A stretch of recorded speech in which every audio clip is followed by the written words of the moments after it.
Hello, good morning, Charles Van Morgan Show.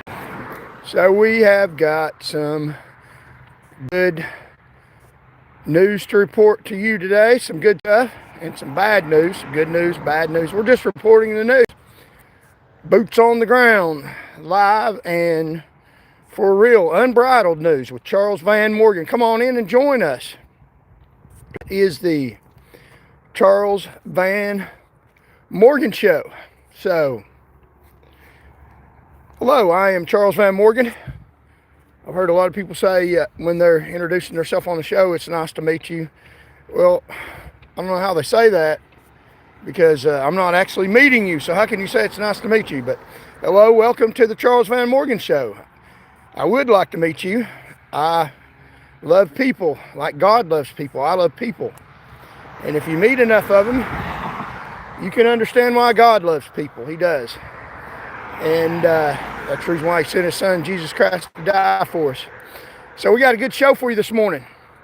We are going to talk about Captain Satterfighter and Mr.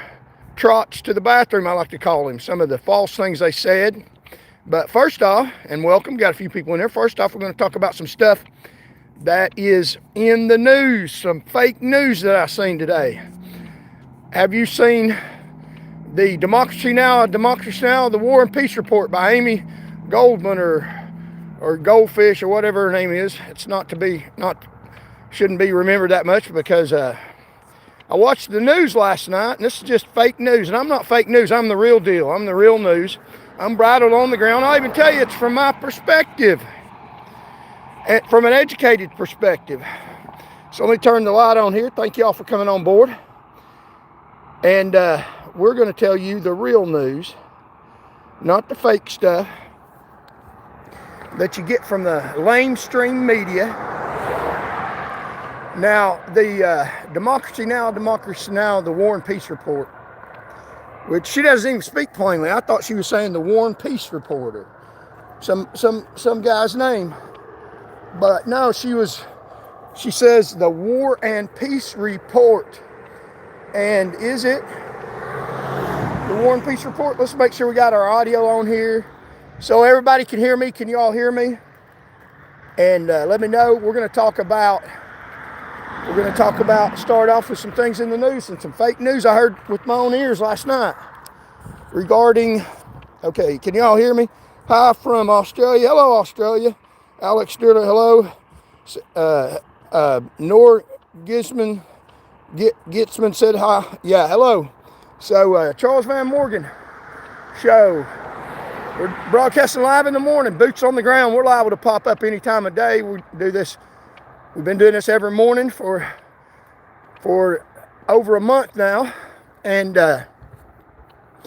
we have gotten a lot of attention in the past little over a month. We have gotten close to 1 million views. We'll let you know when we get 1 million views. That's a major milestone. We're real, unbridled news from a educated perspective, life lived. I wasn't just born yesterday. I've been around a while. I've seen a few things. I've done empirical studies with my own eyes, just like you have. So people don't have to tell me what's real and what's not. I've seen it for myself. Now I know I just live in my little world, but what I see in my little world, just like you do, is the real thing. You can't be discounted. Now, it might not apply in all situations, so that's where we need to read books and learn about stuff and see if it comports, how it compares with other people's realities and how it relates. And I have an education in sociology, a Master of Arts, advanced level degree in sociology with an emphasis in criminology. So I bring that framework to the table, unlike other newscasters or journalists. And journalists are a powerful force. They uncover hidden events and things, and even hidden things that some news outlets won't report. And they tell you the truth about things. Journalists have changed the course of history. So I'm proud to proclaim that I'm a journalist, and also not only a journalist, I am a leader of the free world, the social movement. So if you listen to the show, it's more than just unbridled news.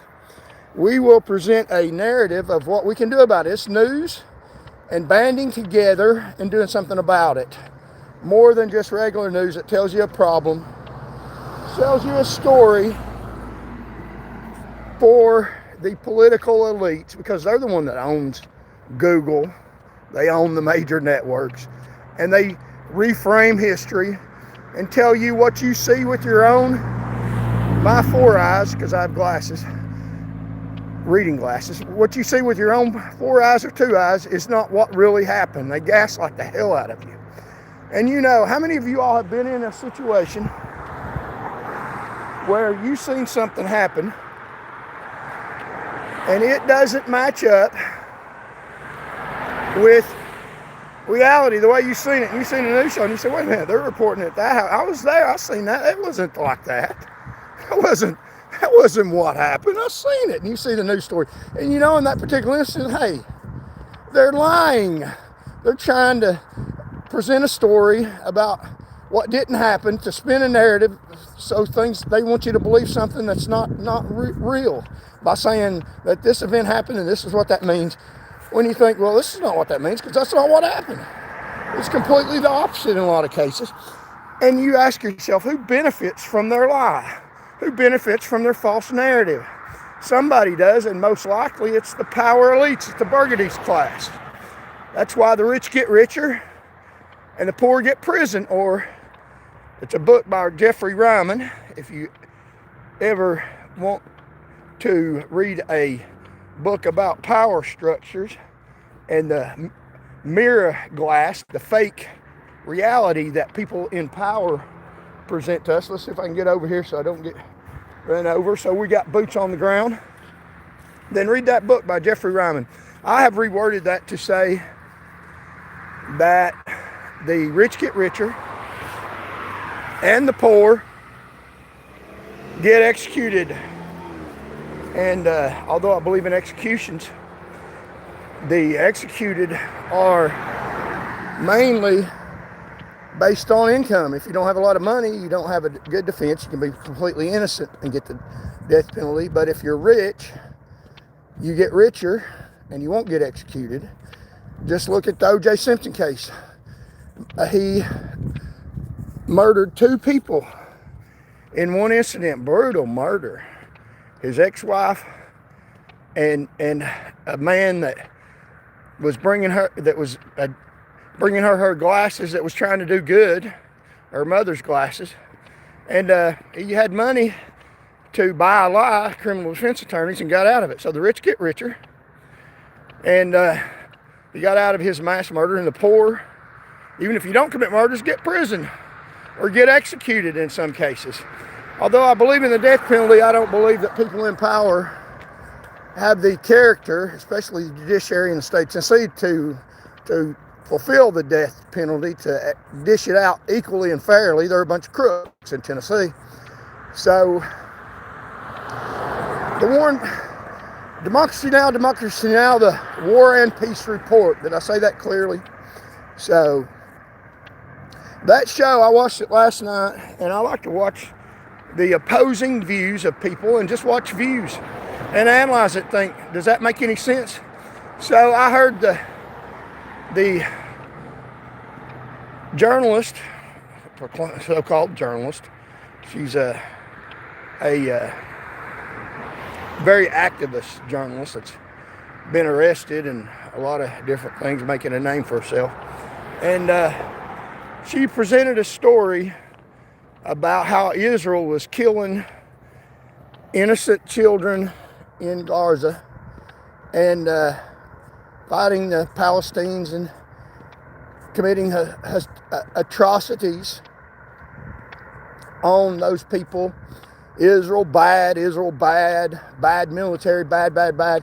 And after listening to the story, I was really concerned about the Palestinians. And the story she painted was Israel's bad, their military's bad, and what they're doing is bad. They're not honoring their peace agreement. And I thought, well, I know that's one side of the story by a journalist that complained that, I mean, just in the name of the show, Democracy Now!, Democracy Now!, that is where, where you go vote and you don't elect a king, you elect a president. So that automatically gives you a clue as to where she's going. We do have where we have elected offices and the War and Peace report. So she's going to report on war and peace. And she thinks that the best way to prevent war is to always have peace. And excuse me, sometimes the war is brought to us and we can't do anything about it. We have to fight or we get massacred. So the whole premise behind the show, I think, is a hogwash. So sometimes war is necessary. I'll say it. Sometimes war is necessary. It is. People bring the war to you. You're going to get slaughtered or you're going to fight back. You better fight back. So war isn't always bad. War defends the innocent. And the best way to protect yourself from war is to be ready for it. So we're ready. Right now we're ready to defend the Constitution in this social movement, Power to You the People. We're going to talk about Power to You the People and journalism and what you can do to help us help you.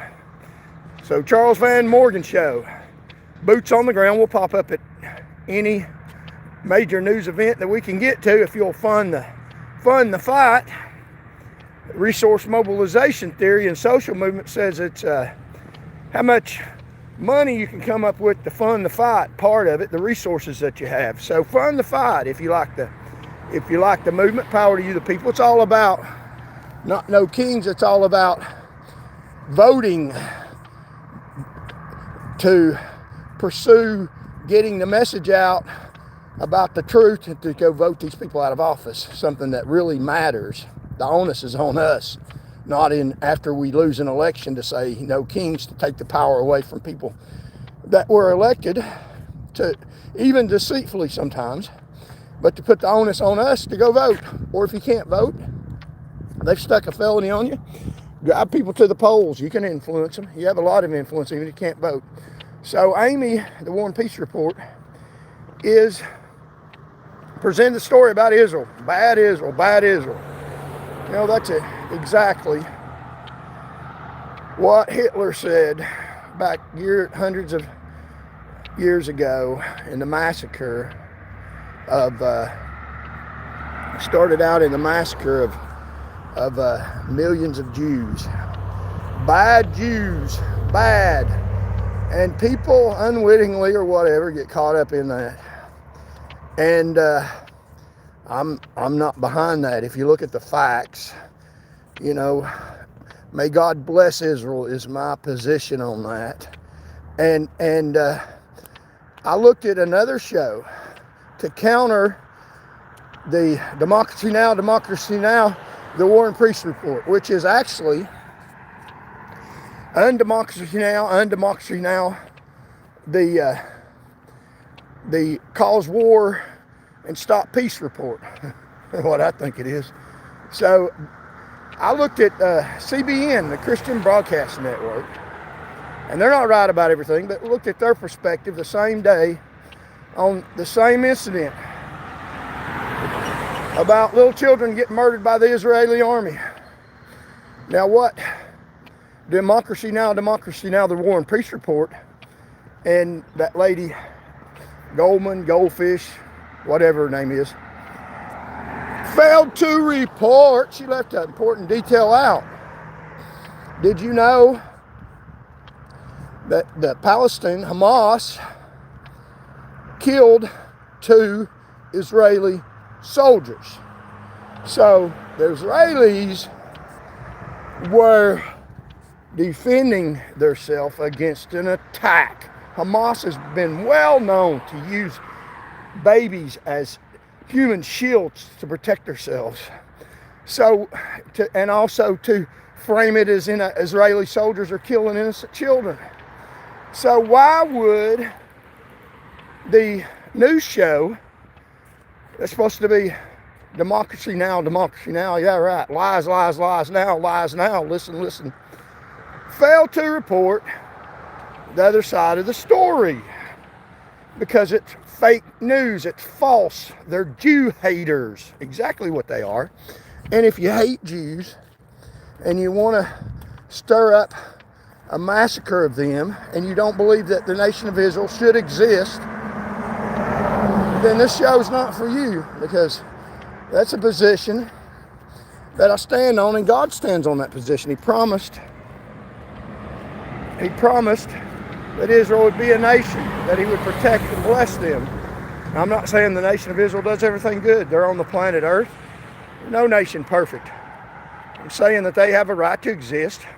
And the problem is not Israel committing mass atrocities and have no right to exist, ought to be exterminated from the face of the planet. If you believe that, then go find you another show. That's not the truth. The truth is people trying to hate on Jews. That's where Jesus Christ came from. Satan and Lucifer and the satanic forces of this world hate Jews. That's a fact. And it's clearly spelled out in God's holy word, where it says, the words of the Lord are pure words, tried in a furnace of fire, purified 7 times. So, you can believe what you want, and stuff's subject to interpretation. Pray and ask God to help you interpret the Bible. It's very clear. It says, I will bless them that bless you, and talking about the descendants of Jesus, the Israelites, and I will curse them that curse you. So, when you curse the Jews and you go to heaven or you stand before judgment, you're going to stand before a Jew. Jesus was a Jew. That's just the truth of the matter. So, I prefer to stand on historical facts, and I'll just tell you my religious lens and belief is that I bless the nation of Israel. Now, I don't condone or believe everything they do is right. God didn't put me on the planet to judge them. God didn't say, judge the nation of Israel, Charles Van Morgan as an individual, or the United States of America as a nation, judge the nation of Israel. Bless them and support their right to be a nation. And all this hogwash is they're not really the Jews and all this in Israel. Where are they then? Where are the descendants of Jesus? Where are they at then? You can't explain that. You just want to say the people that are descendants of Jews aren't really the descendants of Jews, and they have no right to be a nation. Yeah, right. What if people say that about the United States? We'd take up arms. Let's defend the right of Israel to be a nation. And democracy now is a bunch of lies and falsehoods. And they don't present the whole story. They lead you on a false narrative that you shouldn't believe. That is false. So I'm Charles Van Morgan, Unbridled News. You can hate me or like me. I don't have anything to lose. I'm well educated, and I'll tell you the truth, and I'll even tell you why I believe what I believe, so you can frame it yourself. I'll tell you both sides of the story. Do I believe that Israel is a perfect nation that has never done anything wrong in their history? No, I don't believe that. They're on the planet Earth. Sure they do. You have to be perfect to have a right to exist? Hell no. Hell no. Americans have done some things that they shouldn't have done. And it needs to be corrected, but do we have a right to exist as America? Yes, we do. Today's today. So God bless Israel is my position. And I believe I'll be blessed, and people that say that as a nation and as a people will be blessed. And that's a religious belief that's based on scientific fact, based on his history. And if you can go with me there, or if you don't agree, that's fine. I don't hate you. Don't hate Jews. It's wrong. It's demonic. And it's sick. And I don't care who says it. Candace Owens out on the bandwagon, a Jew hater. and Tucker Carlson, a Jew hater, standing on his linguistical skills that he's honed for years to hate Jews. Good luck with that, Tucker Carlson. You're an idiot. You're an idiot. Candace Owens, you're an idiot. You're selling lies. That's absolutely false. Counter to historical facts, and you ought to be ashamed of yourself. You ought to be ashamed and you know, and you know, get your heart right with God. The Jesus that died for me, that I've accepted into my heart, was a Jew. It's a historical fact. And now God, the Jews brought salvation to everybody. So we can all become Christians through the Jews. It doesn't mean that we can't have the same status before God as the Jews. Accept Jesus into your heart and you do. But which brings me to my next topic, which is about, if you can have news shows, and we'll tell you what that next topic is, but if you can have news shows, you can have fads, you can have no kings, but have mass members, then what can you do with the truth? You might be able to move mountains with the truth. Prayer moves mountains, and also truth can move mountains. So let's see how many people we got on here. Thank y'all for joining Charles Van Morgan in the morning, and we're going to talk about, if we have time, we may take it up tomorrow. We'll talk about Satterfighter a little more, stuff she lied about. Talk about people in power, what they do, what I know they do, what I've seen with my boots on the ground, and what they're still doing to this day in the state of Tennessee. It's horrific. And the former Colonel trots to the bathroom, the lies he told from the major's office, protected behind concrete walls and other troopers protecting his sorry ass, excuse me. And lies I've seen on the ground that have caused mass tragedies all across the state of Tennessee that still continue to this day. Horrific events due to those creeps in power, due to those sick people in public power that spread lies. They spread lies about me. So they spread lies about me because I'm out for your safety, protection, health, and well-being, and they're out for their damn sorry self, and are still benefiting off their lies to this day. But I believe the truth has weight and value, and we won't give up. So let's see how many people we got on here. We'll continue that narrative and tell you about Power to You the People, social movement organization.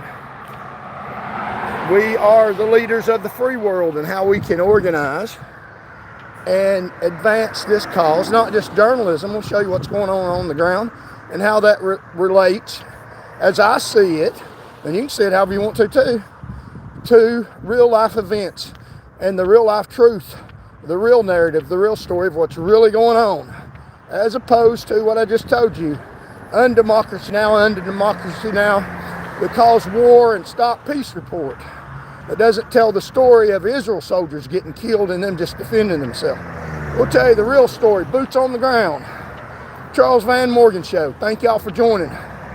Let's read some comments and see what y'all got to say about it.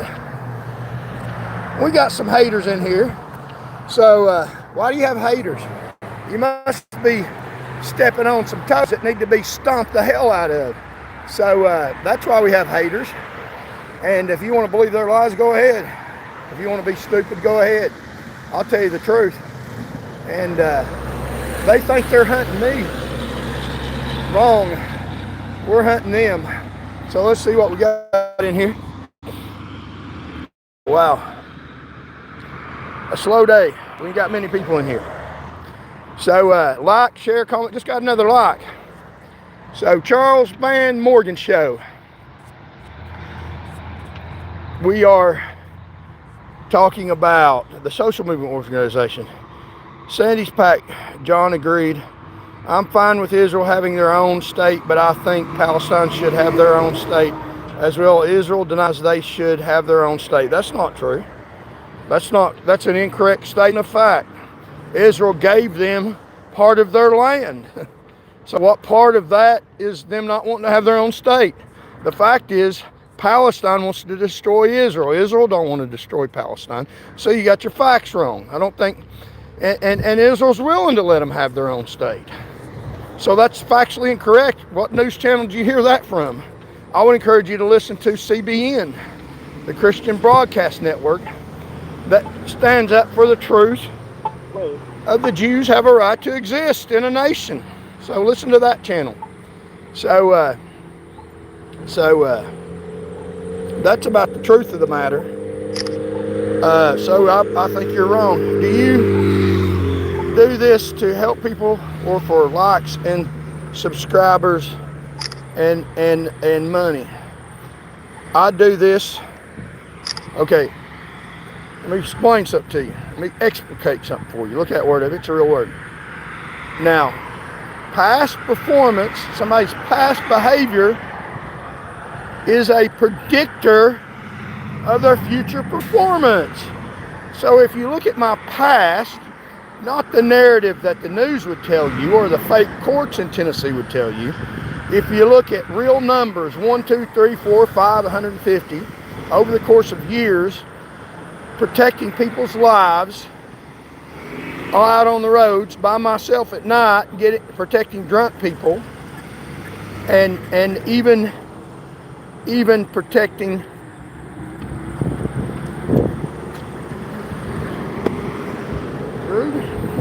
wow, I'm gonna let them hit me next time. And yeah, that'd be smart, wouldn't it? And about to get run over by a car when I got the walk sign.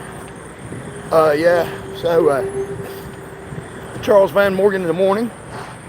We got a right to the crosswalks, people. So like, share, comment. I do it to help people, to benefit society, and to improve life circumstances. I do it because I'm American. I do it because I've got life lived experience and education and knowledge, and I've seen things happen that are wrong, and the government's crooked as hell, and I'm standing up against people in government power that are crooked as hell for the benefit of society and for your benefit, safety, health, protection, and well-being. In order to get that message out to help people, we need resources. Look at resource mobilization theory and social movements that advance good causes. And you make up your own mind whether or not this is a good cause. This movement is not No Kings, but I reached an olive leaf out to the No Kings people in the No Kings movement. You know, you're caught up in that. That's good. You're trying to do what you think is right. But the No Kings rally, we don't have kings, is a bunch of pissed off people because they lost an election. So when you lose an election, what do you try to do? You try to cut down on the power of the people that got elected. So if they're elected, that's fine. They take office. So what we'll do is they're in office, but we'll try to say that they don't have any power. Try to take the power away from them. My message is elections have consequences. If you get outvoted, then the people that got voted should have the power of the office. But these people out holding No Kings are trying to detract from the power of the office and trying to say, well, elections don't matter unless who we win gets in office. And then we'll say that they should have the power of the office. So they're trying to take away the power of the presidency, the power of the people in public office. If you don't want them in public office, don't hold signs out on the street after they get elected and say No Kings. The message that I would give to people, empower to you the people, is hold signs up that are beneficial to society and say, go vote, go vote. We don't have kings in America. Hyperbolic, how do you figure out what that means, no kings? And a guy at the rally himself said, and if you're listening to me, hyperbolic, hell, what do we have to figure out what your hyperbole means? I mean, what does it mean today? It might mean something else tomorrow. What does that mean, no kings? Damn it, we don't have kings. A bunch of idiots holding signs up. I hate to say it, but that's the truth. If you want to join a real movement, join my movement, and we will first vote and we'll hold up signs on Summit Hill saying, go vote, go vote. And we will enforce the power of the office of people that are elected. I don't like Governor Bill Lee. I don't like him. I think he's a rogue. I think he got elected deceitfully.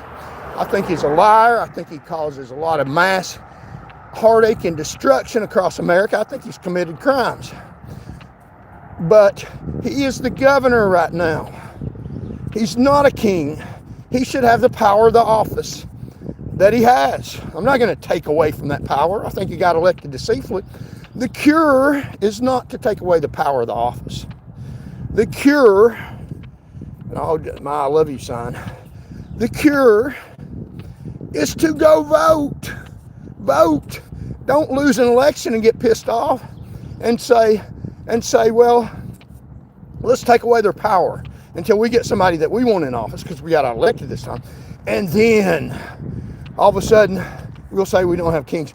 So if Kamala Harris had won that election, would they be out saying no kings? What's the difference? If she's president, Trump's president, they both have the office of the presidency.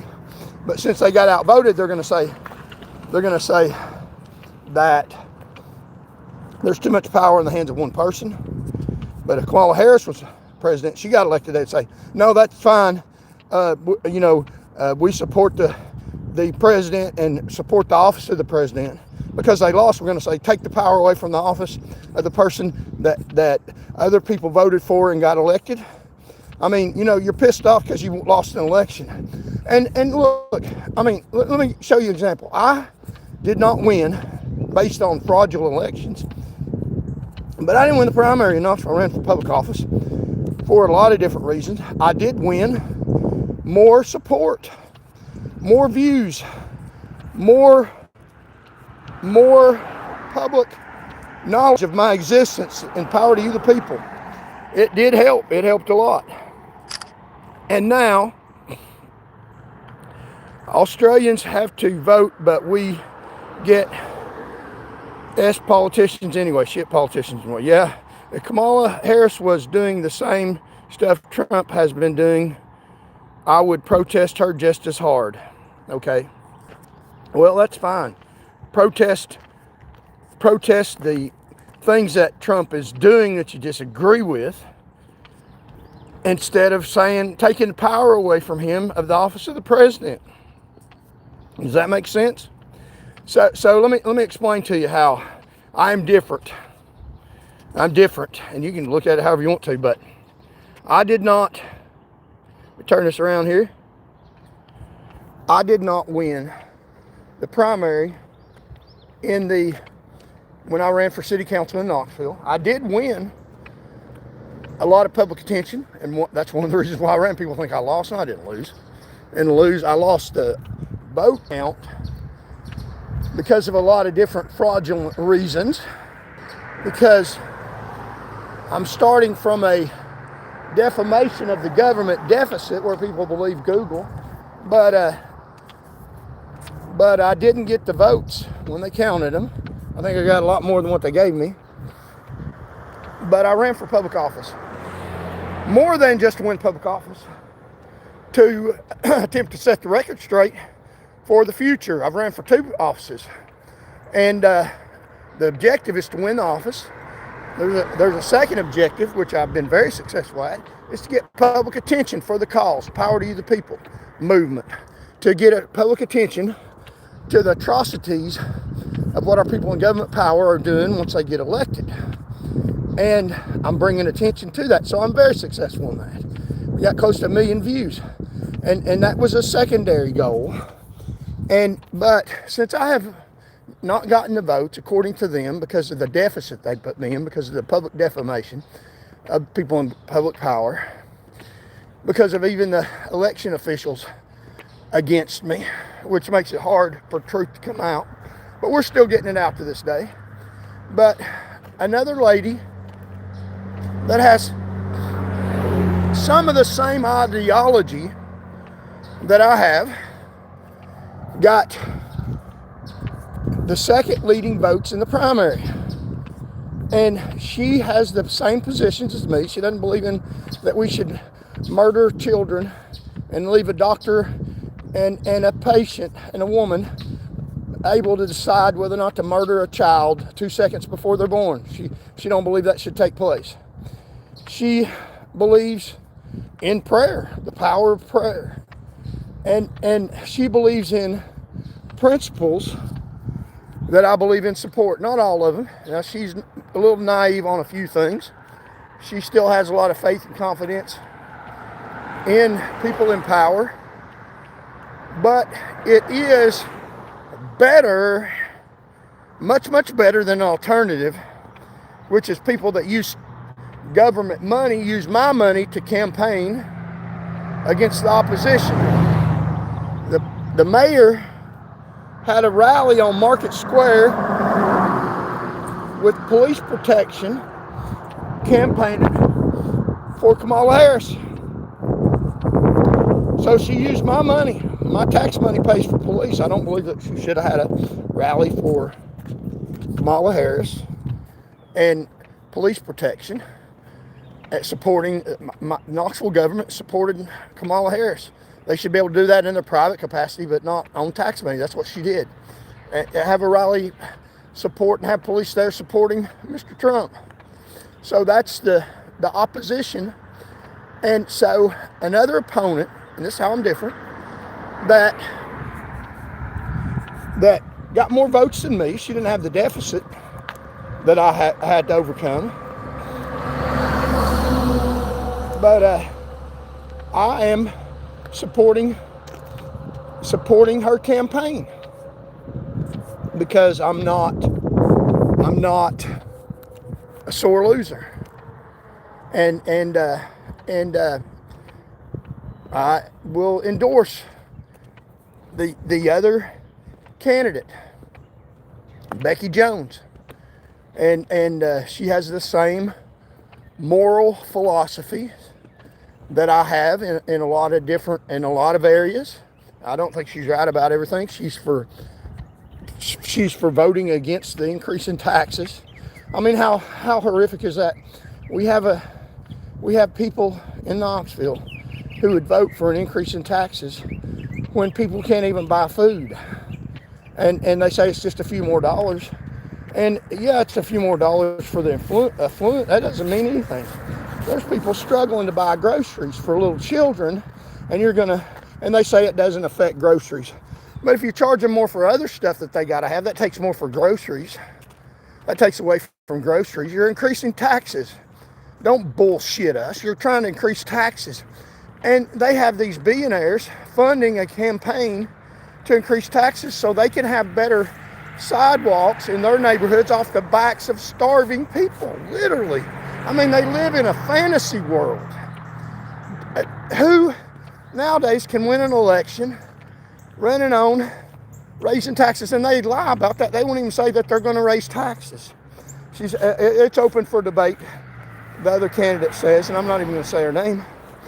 But she's just lying to you. She's going to vote to raise taxes here in Knoxville with little children going hungry. They're so callous and so cruel.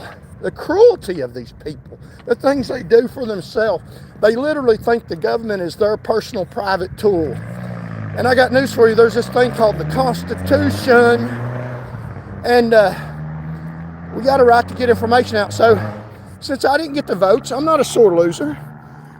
And people ask me, you doing this for yourself or money? I'm doing this for other people. I support Becky Jones. I'm not a sore loser. I hope she wins the election. I went and voted for her. I didn't win the primary, and it's a lot fraudulent, but I marked her name on the ballot because it's good for the people. I don't want to raise taxes. I'm not a damn fool. And when I ran, I was for it if they lowered taxes.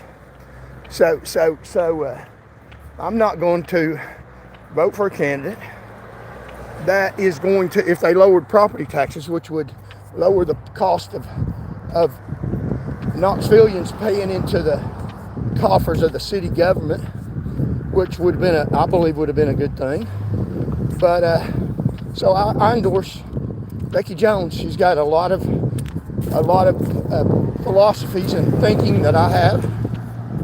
And I believe that she would be an excellent city council member.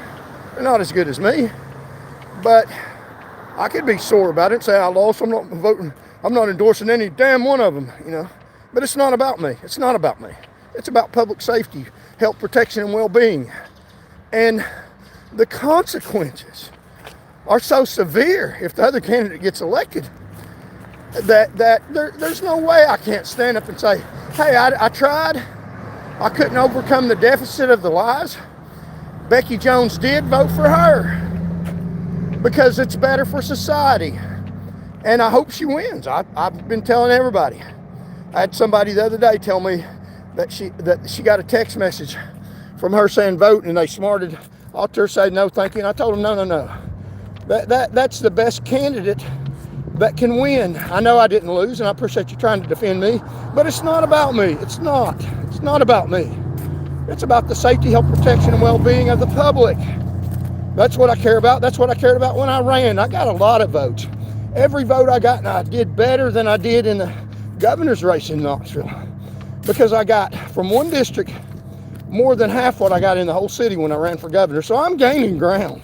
I know you think, well, a few inches, a few more votes. Yeah, actually a significant more in a different race, but I'm gaining ground. You know, if it's 4th and 1, you only need 1 yard to advance your cause.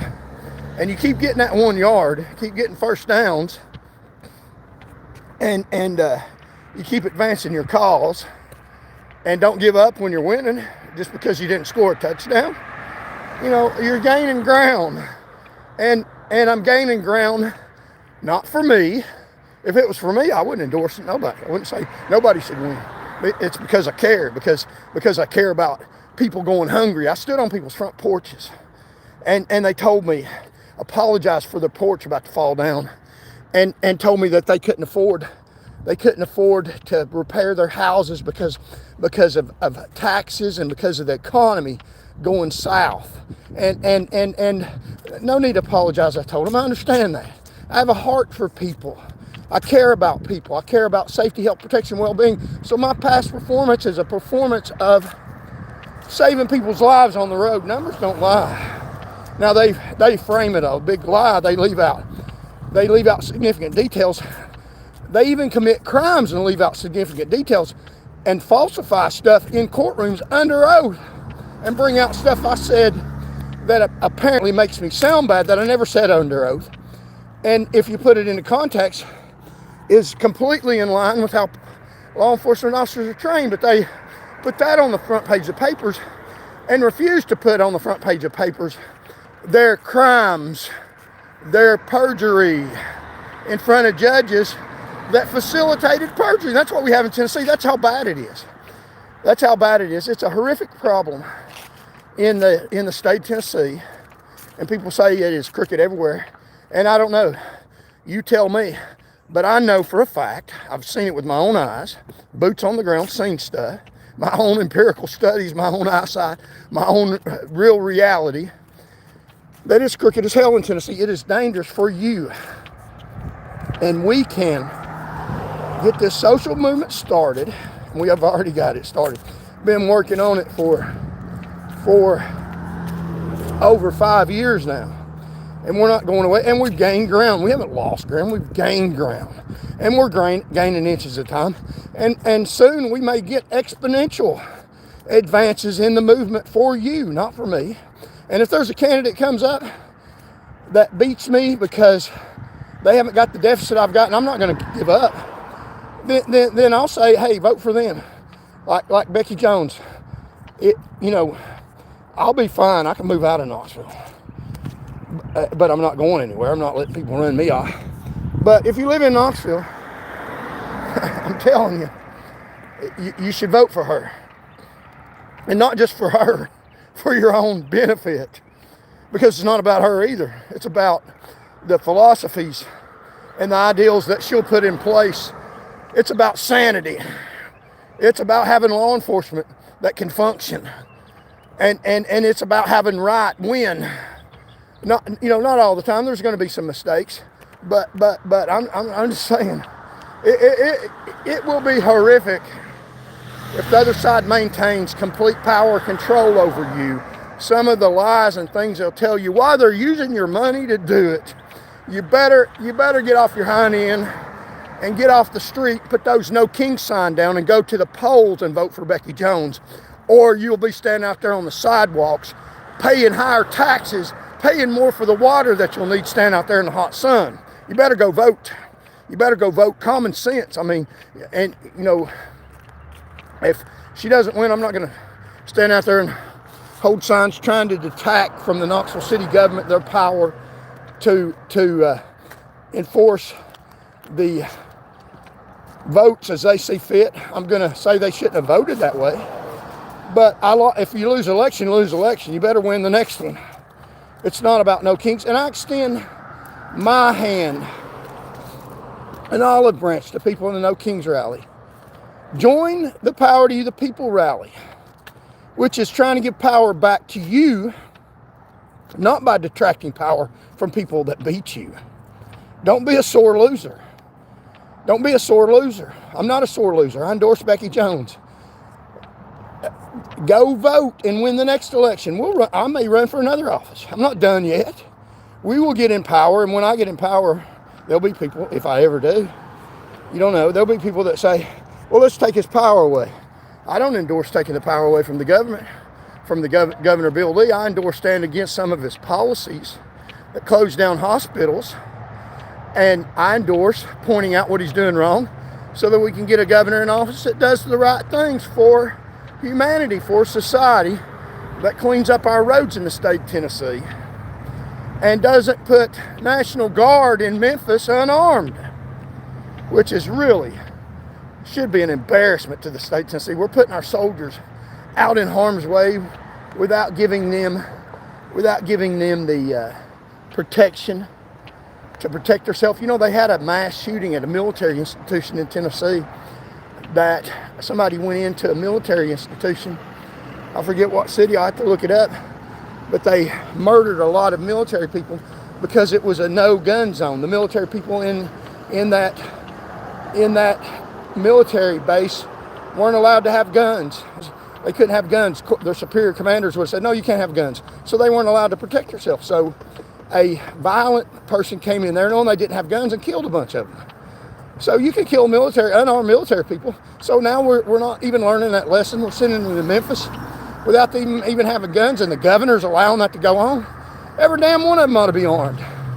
Let me tell you something, military people. I'm not telling you to not obey your military commanders, but what I'm saying is, you know, I have a gun. I have a gun, so I'm just saying, if you can put two to two together, you know, and I have my gun hidden. People don't know where it's at. So I'm just saying, you know, I'm not talking about a mutiny. I'm saying I do. And the governor should be ashamed of himself. Put military soldiers out. But he's a shameful human being. He's a shameful human being. How he's rose to power off rich elite people that have gotten their money from poor convenience store workers. What a fraud. What a fraud. Let's don't take away the power of the governor's office. Let's put somebody in the governor's office that will fulfill his duties under God according to the Constitution.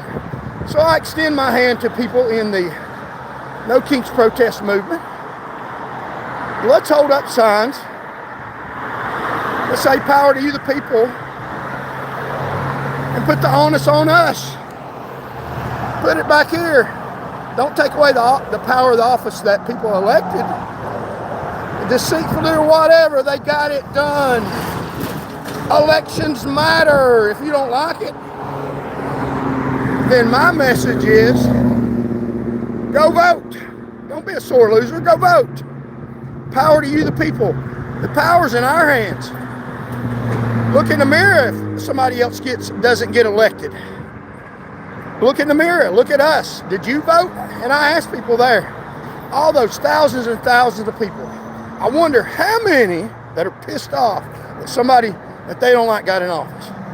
Well, there's thousands and thousands of other people that ain't standing there on the sidewalk trying to detract from the power of the presidency or the office that went and voted. They're not holding a sign out. They went quietly to the voting polls. They didn't yell at a lot of people and hold up signs and say completely ridiculous, far-fetched, conspiracy, fake stuff. They didn't try to overturn democracy by taking away the power of the president's office.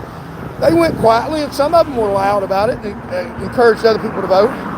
Some of them aren't protesters, and they went quietly to the polls, and they marked in, and this is going to piss a lot of people off.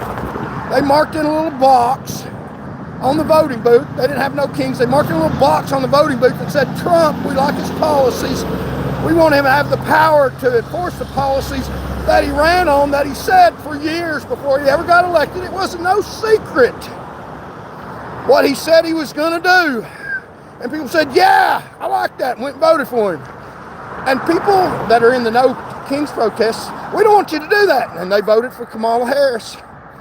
She lost. Illegal aliens were invading this country is one reason why Trump won. And we should be good to immigrants. But Trump ran on the policy. He didn't deceitfully say that he was going to hide the fact that he was going to get rid of immigrants. Not immigrants, illegal people that came here illegal. He didn't hide that. Didn't say, well, when I get in office like Barack Obama, when I win the second time, I'll be able to do some things, but I can't talk about now. No, he said publicly, all across the United States of America, one place where his ear got shot off, talking about I'm getting rid of illegal immigrants, illegal people that come across the border, illegal aliens is what I like to call them. He said I'm getting rid of them. Almost got killed for that. I think it was a poster that he was showing about how many immigrants, illegal people he was going to get rid of, talking about how many had come over during Biden's time. So he didn't deceitfully win the election. And now since he won, people are trying to say, well, you might have won, but we're not going to let you do what you said you would do. That millions of people all across the country voted for you for? Really? I mean, does that make sense to you? Yeah, it makes sense to pissed off people that think they're going to detract from the power of the office that millions of people are for. You know, I hate it for you. I don't hate it for you, but being rude, I hate it for you. I don't really hate it for you, but I hate it for you that your policies and agenda didn't work. And since you lost the election that people are for, then you stand up and say, well, you might have won the office, but we're going to take the power away from you to do what you said you were going to do and why people voted for you. And that's overturning democracy. That's overturning democracy. Elections matter. They're trying to water down elections until they get somebody in office that goes along with their program. How about let's just cut to the chase and win elections? Go vote. Power to you, the people. The onus is on us to go vote. I don't like the governor of the state of Tennessee. I think he's a complete disgrace. Dressed up like a woman and uses the church to run for office and promotes people that he knows are stealing valor.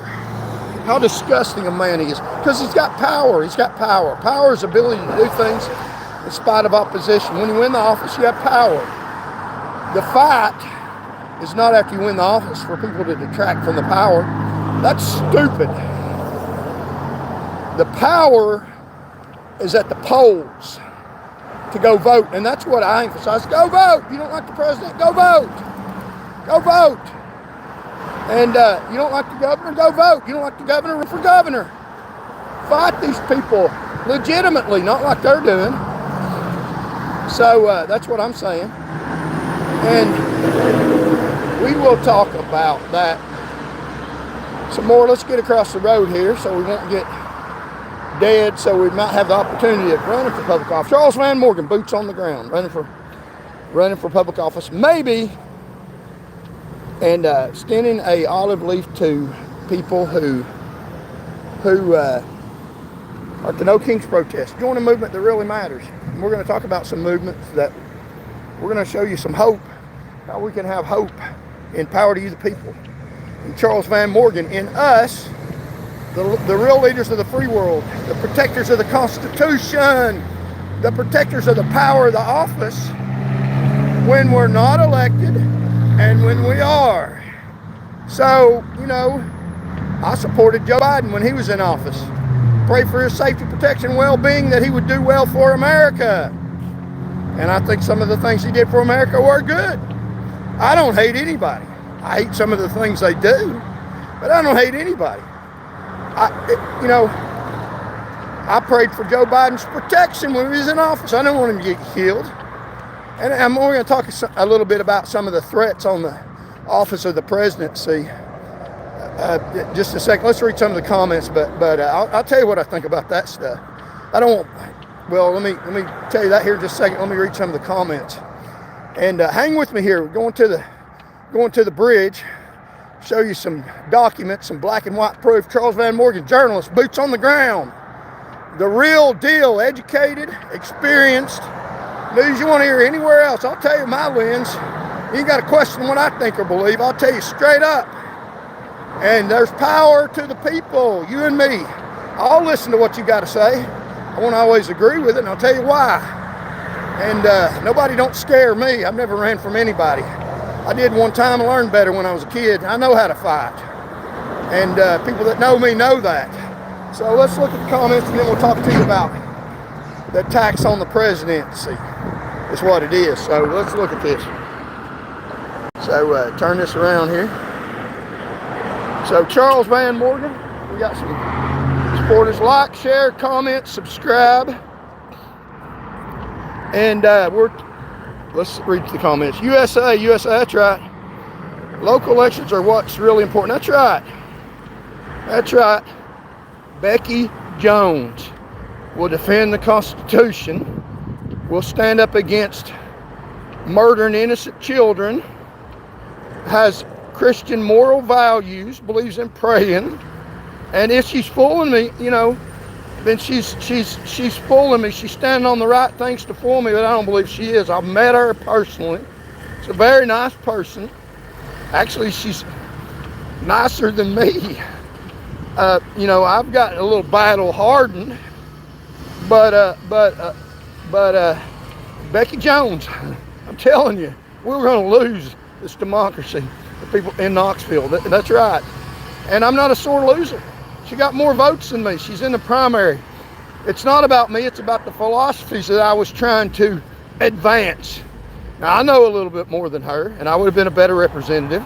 I got it, but that's the best of what we got available. And not only is it the best of what we got available, the alternative is so scary. So it will be so horrible, horrific for citizens here in Knoxville if the other candidate is elected. So for your own sake, I've already went and marked the box, Becky Jones, and I would implore you, you better do that. Even people that don't like her and are against some of her particular beliefs, you better vote for your own good. You're not going to be able to afford to live here. The rich people are. It's rich people that are funding the opponents and their agenda. Bill Haslam, the billionaire, the man that runs UT, Randy Boyd, contributed to a fund that's trying to advance higher taxes. They've got so much money and they won't even pay out money.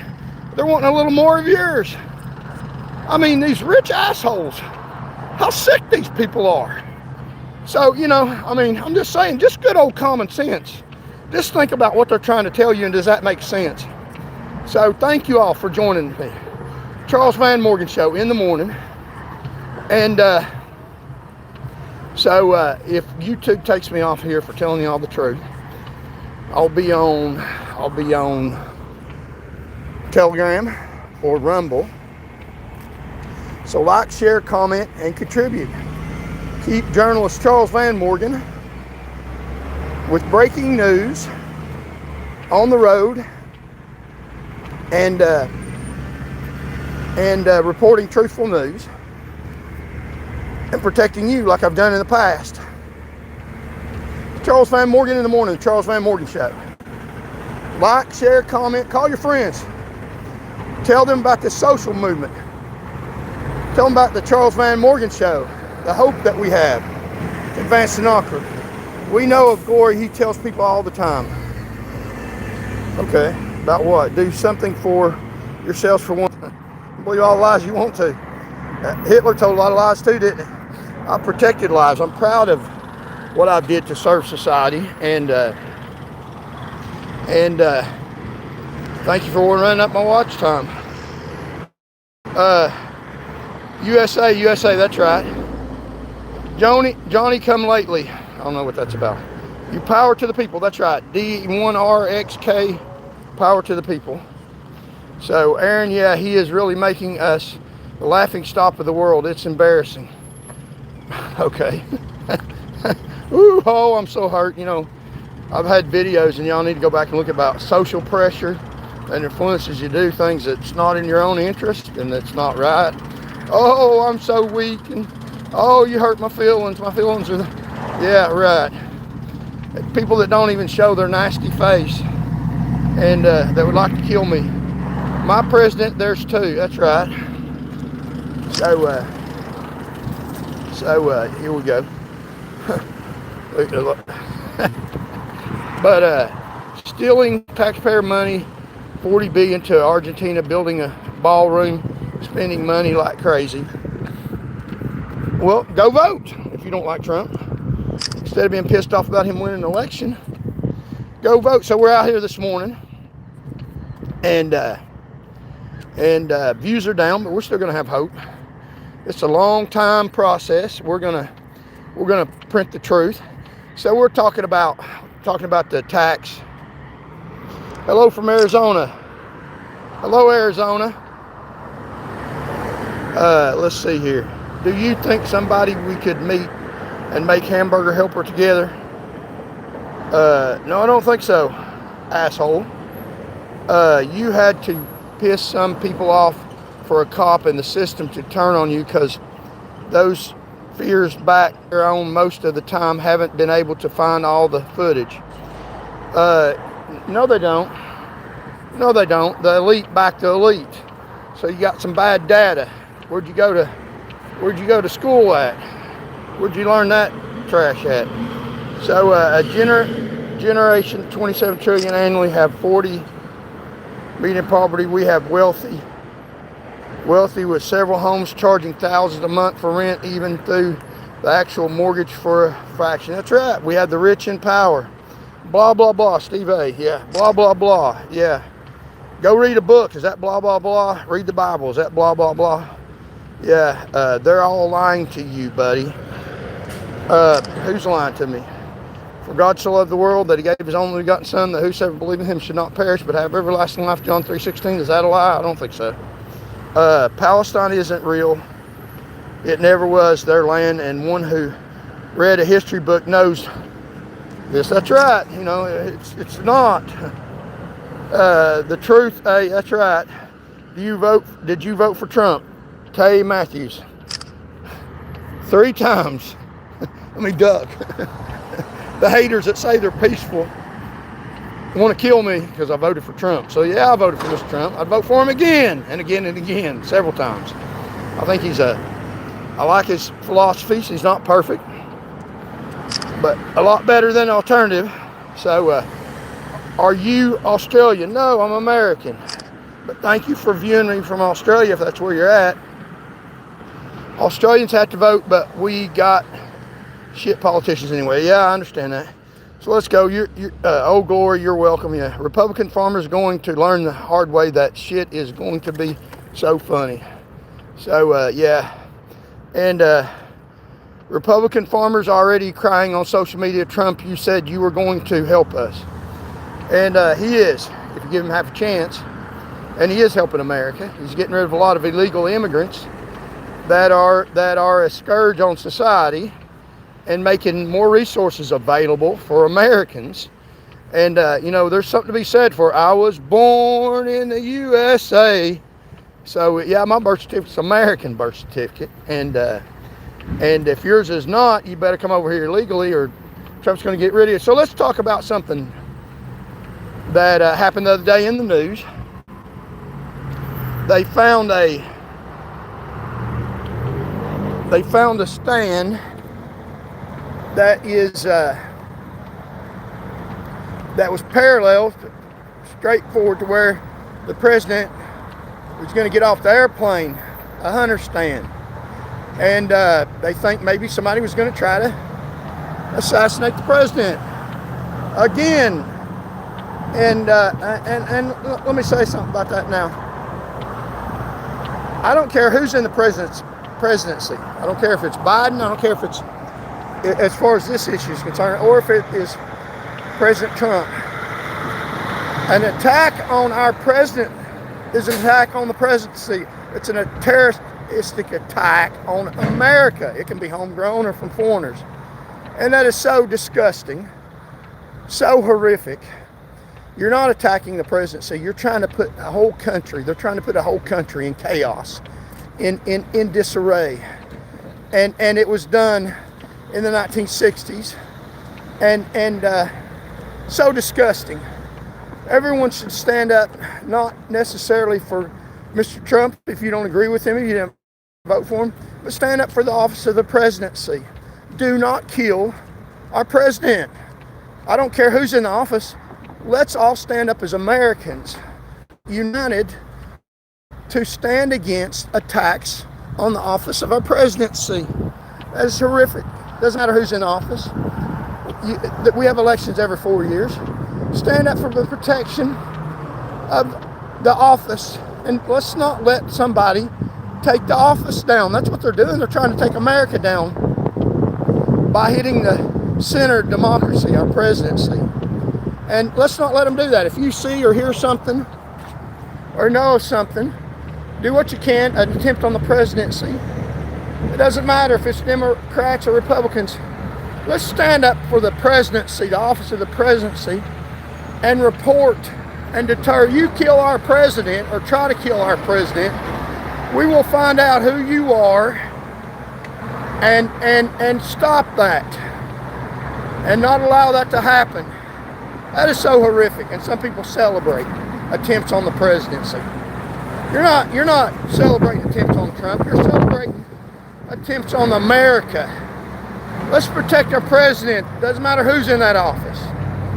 And you can frame it however you want to. You leave our presidency alone in this country. You attack our president, we'll attack you. So I'm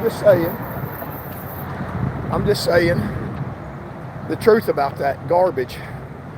Where people are trying to attack the presidency, that stand that was, somebody could have shot the presidency, and my life is in danger doing this, standing up against people in power and telling people to vote.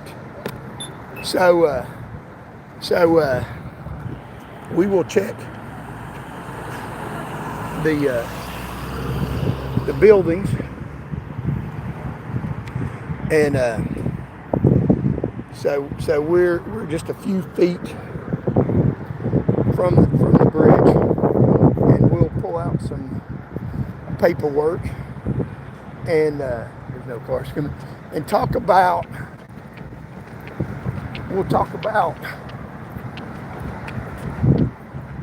Tracy Trotz to the bathroom and some of the lies that he told, and we'll talk about Satterfighter and some of the lies she told. If we have time, we may do it tomorrow, so there's reason to come back. We're out here in the public.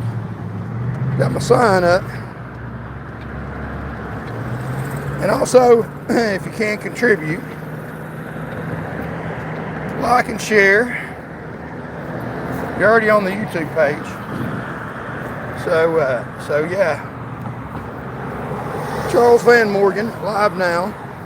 And you know that what we're saying is powerful truth because we got hater baiters in here. So where you got opposition, strong, weak opposition, lies, then you probably have a lot of truth. If I'm hated so bad by people in government power, then I'm such a worthless nothing. Why we got people on here hating me? Why do they have to say that? Because we got hater baiters on here, and the truth is stronger than hate. So the existence of opposition, antagonists, is what they are in social movement terms, points out why we Need to keep doing what we're doing. So like, share, comment, join the channel. So we're at the bridge now where we're going to show you some of our paperwork and got our sign up here. So Charles Van Morgan in the morning show, and there was a movement back a few years ago, started in 2017, by a man that said birds aren't real, and started a movement, a social movement based on the ideal at a women's movement in Tennessee. Made that statement, birds aren't real, and then it caught on, and he tried to sell the ideal that birds are spies put out by the American government, an elaborate scheme to say that they dropped oil and that they're mechanical devices and the government killed all the birds and that the birds that you see are spies. It started that social movement that took off and got millions and millions of followers based on a fake fallacy. So a real movement like ours, Power to You the People, that's based on Go Vote, that tells you that people in government power are crooks, we need to vote them out,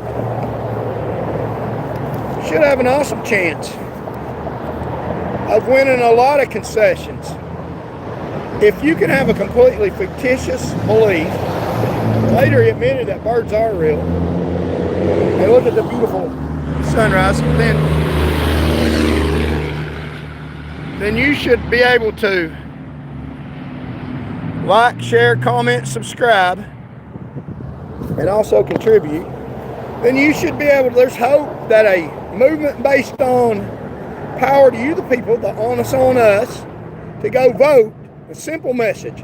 People in government power are crooked. They lie to you, deceitfully get in office to facilitate the agenda of the rich and powerful and overtax you and mistreat you after they get your vote. And we need to vote them out of office and go vote. Power to You the People. Not no kings, our sons. Go vote. Power to You the People movement. So that's what this movement is about. And if a completely false social movement got started based on lies, then a movement that stands for the truth should have no trouble in getting consensus. So here we go. This is what this movement is about. It is Charles Van Morgan. Thank you to every truth seeker who watched, shared, and stood tall against corruption. Your voice matters. Your support fuels the mission. Together we rise. Unbridled News, 675,000 strong. Now it is 725,000 strong. Charles Van Morgan couldn't help himself. Yeah, thanks for the good work. Bet he does it again despite saying he was leaving. Watch. Okay. Thank you for running up my views. So, is that all we got in here, haters? Man.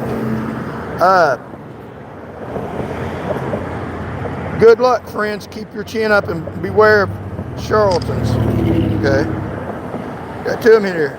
Cop Watch, good morning. So we're reading some of this. Long live the boss. Okay. So how do you feel about January 6th? Ken Roy 320. How do I feel about January 6th? January 6th was the people that peacefully protested, and a few small bad things happened, and President Trump is the only president in the history of America to have the nerve to stand up and fight against corruption. He stood up and protested the fake election because there were mailed-in fake ballots during the COVID that was set up.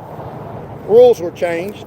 And there were significant questions. Parties all agree there were significant questions about the legitimacy of the 2020 election, and people protested. They were mad about that. And a few people broke the law. It wasn't a significant event in American history. It was, they should have been ready for that. And it's insignificant. To me, the significance of it is that you have a president now that will fight when he doesn't like something. Even when he's in power or leaving power, he's the same man. He'll still fight you no matter what. So I think it is January 6th showed the braveness of a president, showed the cowardiceness of the people that love you when you're in power, but when they think you're going out, they turn their backs on you. And now they're seeing even the Vice President, Mike Pence, as long as he was in power and helping Mike Pence, he's the greatest man in the world. Mike Pence got down and kissed Trump's hind end when he was president in power. And then when he thought he lost the election, he turned his back on him. He should have done what his boss told him to do. So that's what I think about January 6th. And it showed how powerful and how courageous Donald Trump is. That he will even when he's apparently going out of power, he's still the same person. He's still going to fight. Still going to do right. And that's what I think about that. So somebody contribute to the channel and show the love. There's the square icon, and show the love. How do you feel about it was an insignificant event. Mark Green, who's Charles Van Morgan? I am the leader. Another Trumpanese. I'm the leader of the free world. No, I'm not Trumpanese. I'm for democracy, and Trump selected president. Biden did some good things when he was in office. If I was so Trump, then why would I appreciate some of the good things that Biden did? I'm pro-America. Pro-America is what I am.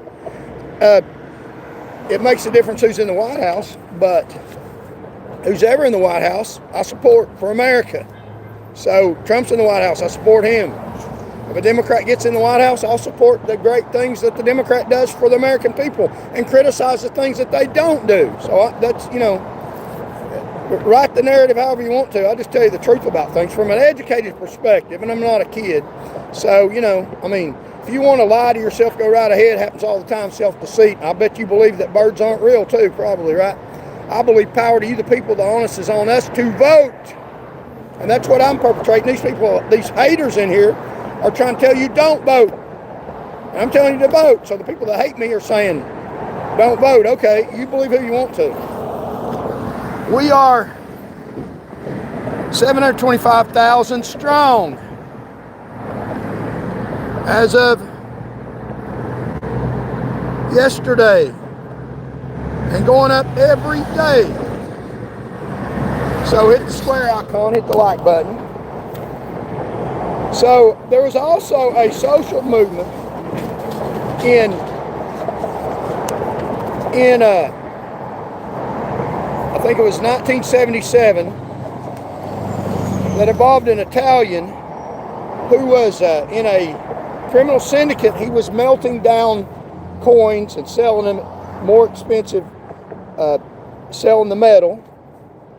And the FBI started investigating him and charging him. And he started a social movement to counteract his criminal activity. So we had a social movement that birds aren't real that caught on, and then a social movement that caught on that was about a criminal enterprise, a social movement that was protecting a criminal enterprise. Imagine that. Wow. How horrific is that? And both of them got millions of people to follow them and gained acceptance from a lot of people.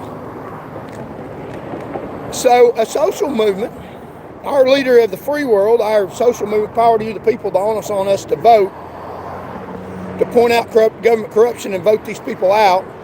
Our movement is to defend democracy, the First Amendment, right to speak, the Second Amendment, right to bear arms, and our military, our National Guard in Memphis doesn't have the military. Our right to our Christian values. There's a Bible in my pocket. And our rights matter.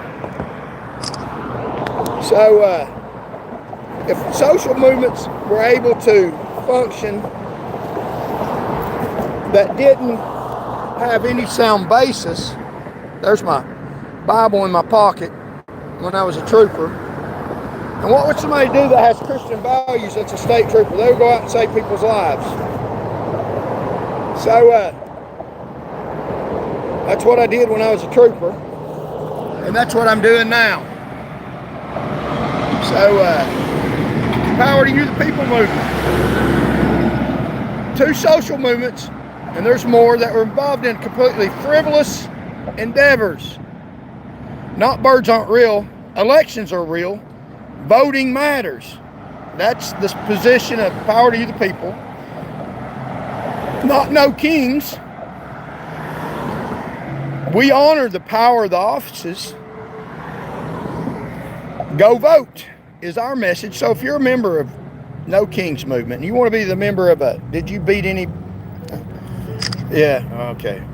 So if you are a member of the No Kings movement and you like being part of a movement that makes a difference, and you don't want to be part of birds aren't real because you believe birds are real, and you don't want to be part of a criminal syndicate, then we extend the olive leaf for you to join Power to You, the People movement. Defenders of love, the Constitution, and our constitutional rights. And if those movements can gain consensus and a major following throughout the world, then a movement that advances voting, that wants to awaken the public and advances the cause of the Constitution of the United States, our First Amendment, Second Amendment, Fourth Amendment, rights to be secure in our papers, houses, persons, and personal effects, that advances our Fifth Amendment, Sixth Amendment, our rights to legal counsel, not incriminate ourselves, then join Power to You, the People movement. We have hope. Hope is more important than what we see as reality, because it looks like this movement has no way of getting advanced. So I'm just telling you that movements have succeeded and grown vast amounts of people that are completely based on falsehoods.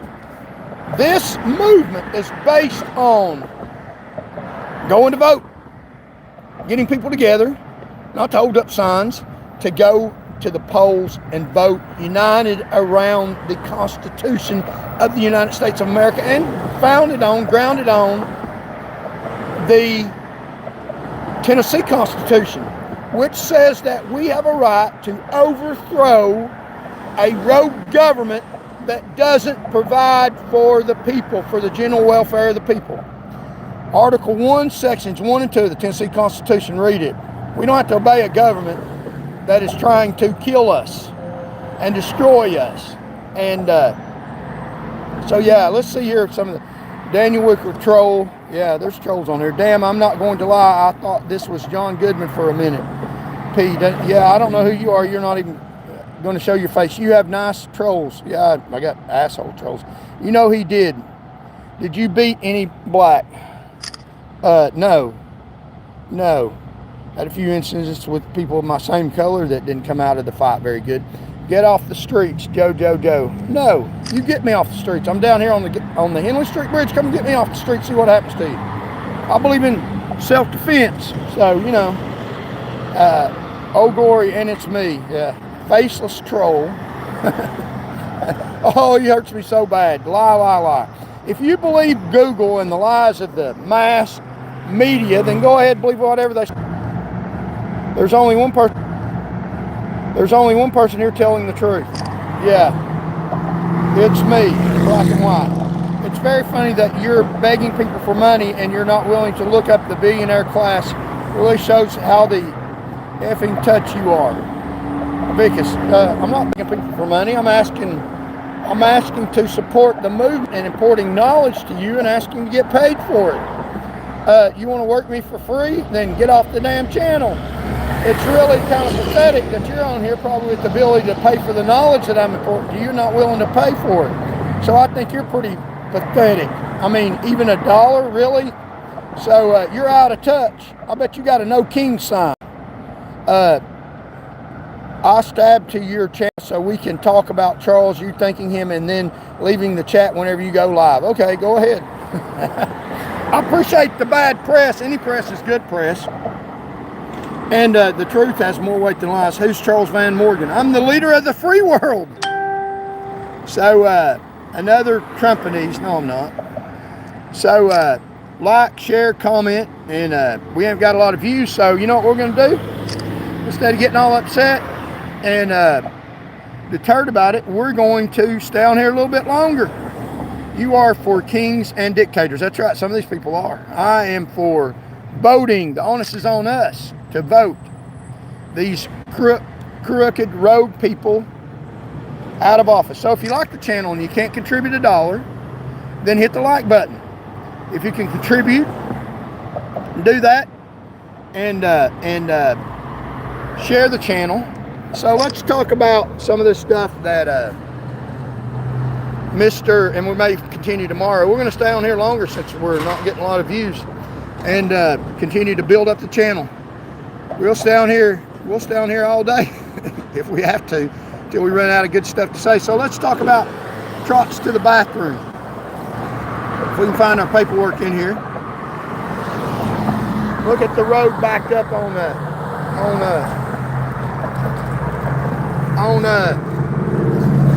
road backed up on Henley Street because of the sunrise, because of the fact that the mayor and the shut down the Gay Street Bridge. They say they don't have the money to fix it. They lie. Well, let's look at the Gay Street Bridge closed down. So all the people are funneled to the Henley Street Bridge, and they can see my sign that says "Live Now, Charles Van Morgan." So we're here in a strategic location, so the government messed up, and we'll use the government mess up to our advantage. So we'll go on the other side of the bridge. So we mentioned 2 social movements, and if you got any questions, we will answer the questions. So we mentioned 2 social movements that were successful, that were full of false stuff. So let's look at this. Don't stop praying. Prayer moves mountains. So that was when I ran for governor. When I ran for governor, we got votes in every county, and we got a bigger audience that we have to this day, and that is on here now. Got a following. So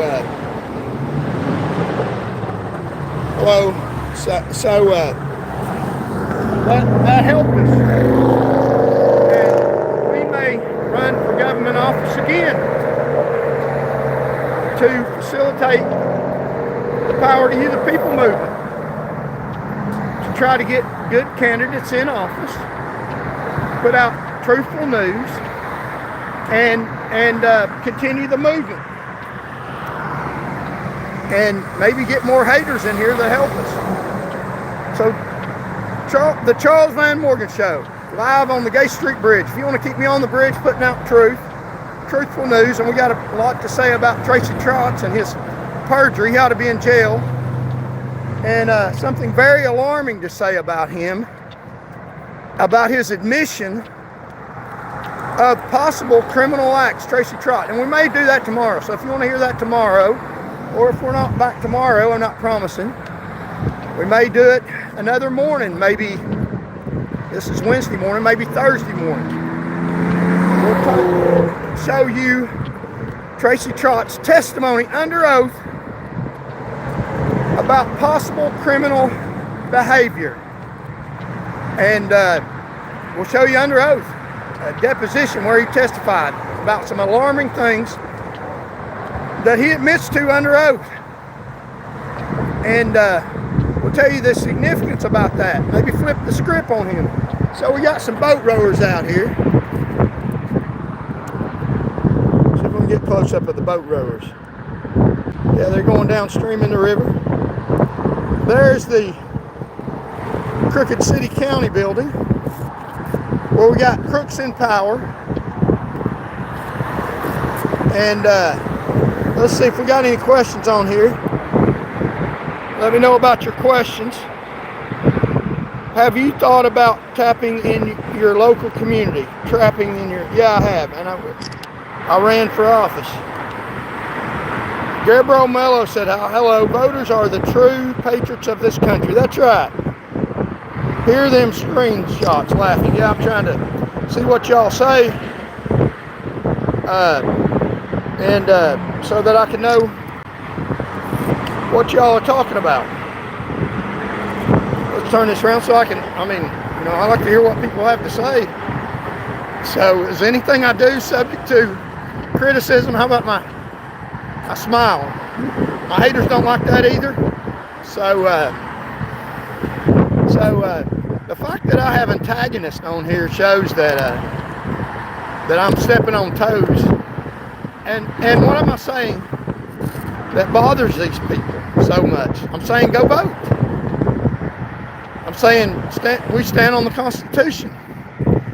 Is that such a far out, crazy thing to say? What are they saying? They're telling you lies. And they're saying that. And let me talk about that because it's kind of stupid what they're saying. They're saying that Google, the stuff you find on Google, and you can AI the stuff you find out about how they tell you to talk about reality is the truth. So if you can find a news article, if you can find stuff on Google that says something bad about somebody, then that's the Bible. That's what you ought to believe. So here we are on the bridge with my sign, power to you the people. Let's turn this around.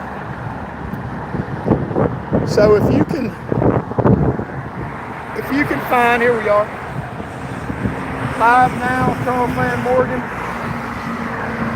power to you the people. Let's scan to watch, showing people we're live now. This is a tactic where we're trying to drum up. Look at the traffic back up, because there's no traffic on that bridge over there. Zero traffic on that bridge because they closed it down. There's one other bridge. I think you can see it from here.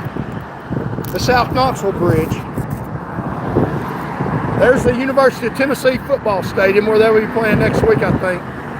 BALL stands for Man Only the Lord Saves.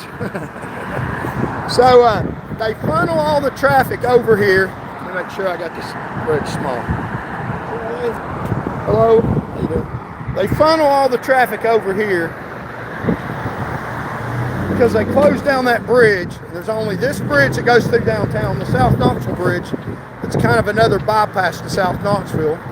And so this bridge has a lot of traffic. They funnel people over here where they can see my sign in this social movement organization. So hit the square icon and contribute to the movement. And we're out here advertising the movement and showing people we're boots on the ground, and we're going to go all over the state and print news, truthful news that we see in person, that we know happened, that we talk to people on the scene, so that when we listen to the news or other articles, we can say, hey, that's not what happened. We were there and we seen what happened. We seen it in person. Because the news media lies to you. They see a story and present it, change facts and lie. So we're advertising this unbridled news show for you, the people, and we're going to show you what's really going on. Because you can Google anything you want, and you can find newspaper articles to support any position that you want. We don't know what to believe anymore because there's so much misinformation and false information out there. And people even join social movements that are completely false, based on lies that are obvious lies. Birds aren't real. Went nationwide. Birds are real. The government didn't kill all the birds, and they're not, all of them are not spies on us. That's not true. That's fantasy.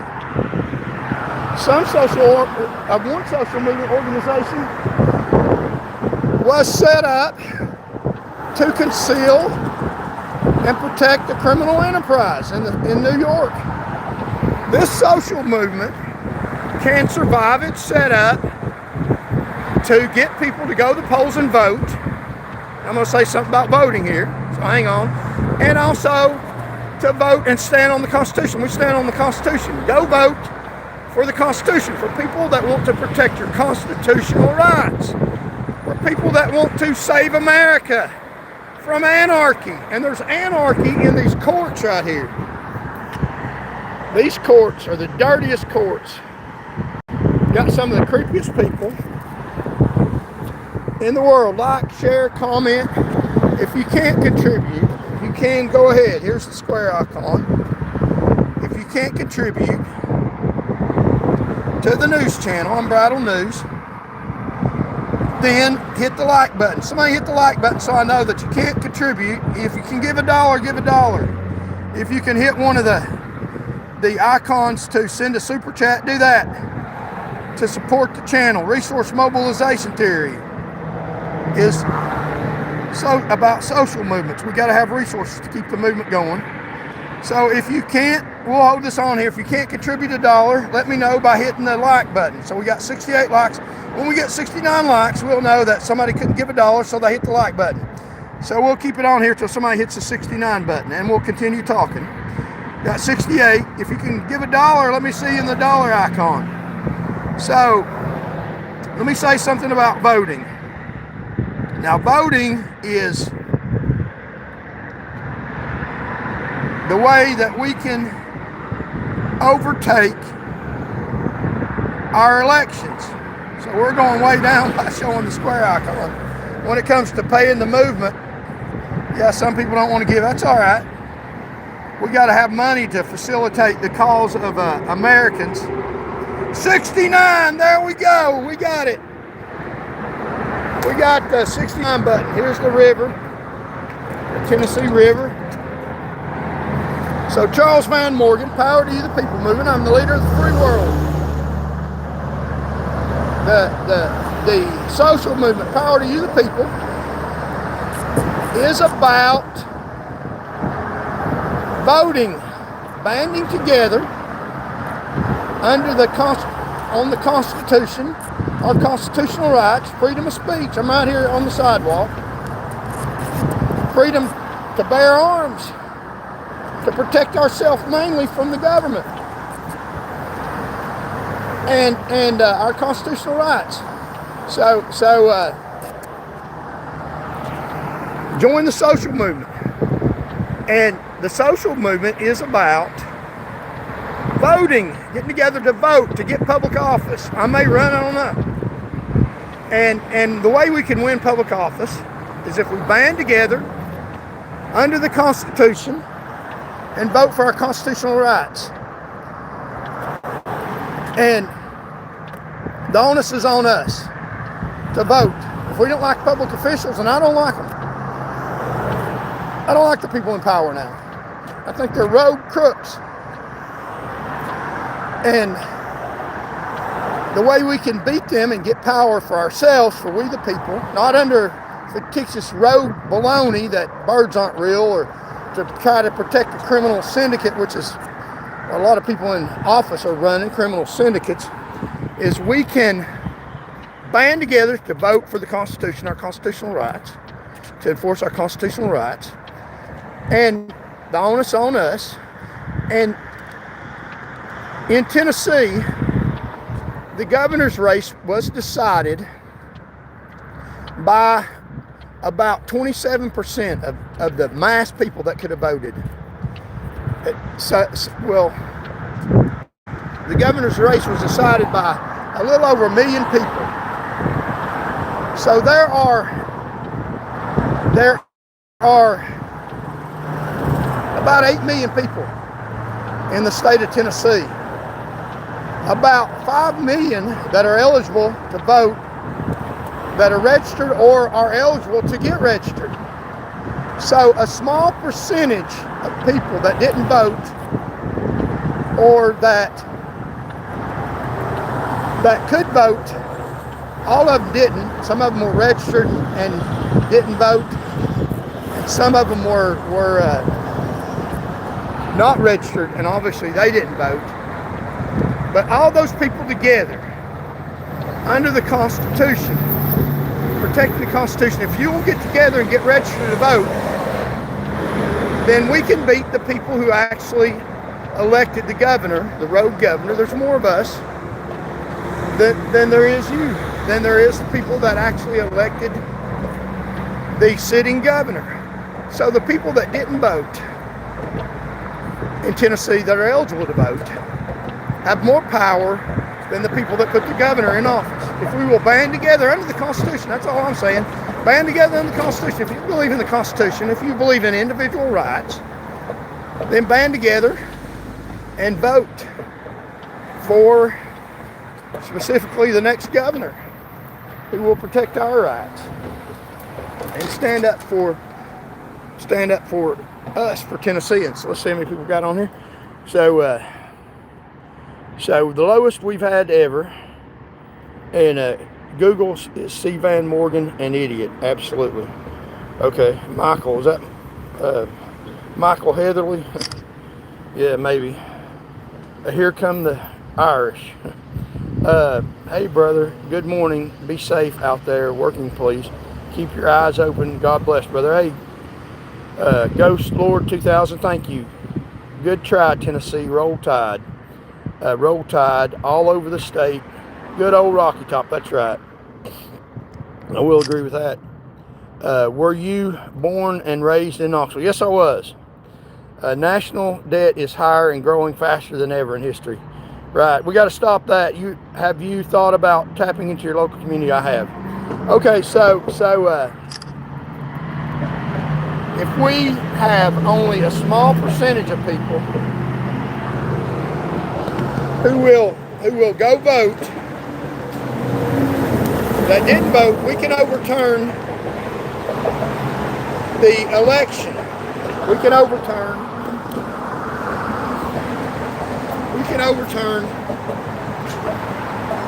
the power structure in the state of Tennessee. They've got a proxy set up of voters, people they know vote.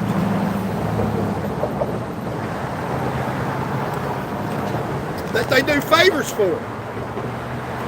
So you give me your vote, and when I get in office, I'll do this for you. And they got all these over 1 million voters, most of them. Some of them are deceived. They got over 1 million voters. A large part of them, several thousands and thousands, that they promise favors for. They give government benefits for that you pay for. That the rest of the people that didn't vote, you got to pay them. And those thousands and thousands of voters spread the message, spread the lies of the governor, Governor Lee, because they're getting benefits. They don't tell you they're going to get benefits. They spread the lie. Hey, Governor Lee's a good man. He's a Christian man. He did a commercial in a church. And they get over 1 million people. Large part of those thousands get benefits. They get over 1 million people and facilitate a lie. Birds aren't real, and they are real, and elections matter. And they vote for the governor because that's their proxy. And they know these people vote. They vote every year, and they know every 4 years, and they know who they are that vote, and they contact those people. They offer them benefits, and the ones they offer benefits, they say, if you spread the word and get us in office, then we'll give you the benefits from the government that we promised you to. It's a proxy of voters. But there are more people that are outside that proxy that can vote and can overturn the election. And that's the people that I'm talking to. Also the people that voted. Now, if we get people that voted and I convince you that these people are lying to you, and they're lying to you. They're lying. And if I can get people to contribute to the movement, listen to the fallacies of their arguments, and don't believe their lies, then, and use these social movement tactics to get our message out, then there's more of us than their little proxy. It would really be easy if people woke up for us to protect their constitutional rights. It wouldn't be that hard if we wake people up. So here is Trotz released hundreds of drunk drivers, causing hundreds more people to get killed by pursuing a fake case. So we'll talk about Trotz tomorrow. We're going to stay on here and get a bunch of views. We're going to beat the algorithm. We'll stay on here so that they can't, Google's not going to deter us. They censor us, and the other day we had to restart the video because we weren't getting any views hardly, and so we just restarted it because hello, people in power are against us. And so let's show you some good thoughts from the God's Holy Word, where I've seen at churches. And let's talk about unruly tactics, gain concessions,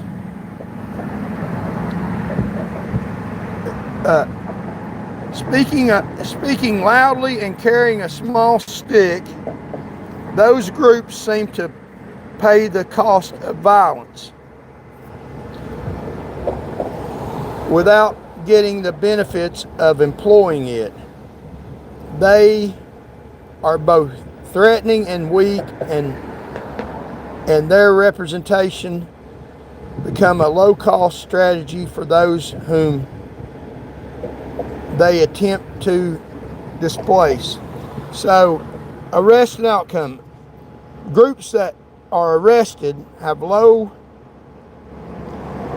rates of getting acceptance, and groups that, and new advantages without more. So when the government arrests people, they're trying to deter a social movement. They're trying to deter you getting advances. But we are not stopping. And that's the reason why they falsely arrest people in social movements, to get them to deter them from advancement, because it makes them look bad. And disunruly tactics work. So being loud and boisterous, which is what we're doing out here on the bridge. So let's look at some stuff about voting that I have in here. I got a lot of information here about social movement organizations that we're trying to facilitate. So they want us to conform. That's the reason why they arrest us. They want us to conform. Conformity. Don't conform. They're lying to you. They're lying to their proxies, lying to you. The people that are telling you, hey, vote for these people in the Republican Party, or vote for these people in the Democratic Party, are probably part of their proxy that are getting benefits. Of course they want you to vote for the people that they support, because the people that they support are benefiting them. They just get a free vote off you because they're not benefiting you. So let's look at, and we'll talk about this tomorrow, Satterfighter, her lies. Administrator who back up sexual pervert on trooper in harm's way was protecting, that I was protecting the public while sitting in an office. Yeah, she lied on me while she was sitting in an office. So like, share, comment, contribute if you can. And they raised the fatality rate. Here's a graph of the fatality rate. See, in 2012, when they turned and made me, more people got killed because of these people's lies. And that's what I'm trying to protect. I'm trying to make that fatality rate go down and protect you all from these evil, wicked creeps in power by standing on the Constitution. So let's show you about voting and how we can get back our government. We only need 27% of the people that didn't participate in the last election. The vast 100% of people that are eligible to vote that didn't vote. We don't need to have every one of them. We don't need to have every person that didn't vote, that was registered and didn't vote, or that could have voted and wasn't registered. We don't need every one of them. We don't need 100% of them to overturn the election. We only need to awaken about 27% of them. If things stay as they will, as they were, and we get 27% of the people who didn't even participate in the last election, then we can overturn the election. Only 27%. That means that 72% of people that are eligible to vote, that are registered but didn't, or that could vote that didn't even register, we don't even need 72% of y'all.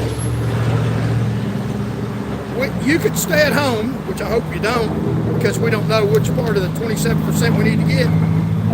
But we only need 27% of that pie, people, and that's with them getting the same votes that they got. If we get 27% of the people to participate that didn't, they can get the same votes they got and we can beat them. So that's an important phenomenon. So we need to awaken the power of you, the people. 27% of the 100% available. And advise them that we're going to stand up for their rights and stand up for the Constitution and do what's best for those people. Do what's best for you all and stand on the Constitution. We'll talk about him tomorrow. Fat perjurer liar.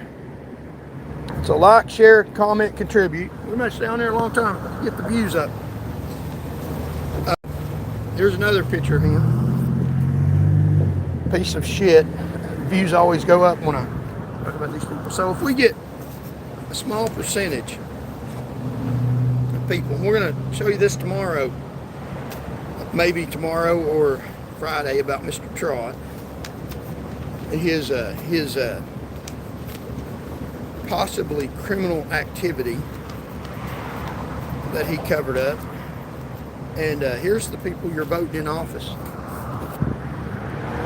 People who got elected by lies and deceit, off sympathy, that vote for people in office. Sergeant Laurel Russell and Sergeant Coral Russell even worked in the same district together, supervisor and trooper. Good luck making a complaint, no matter what. So yeah.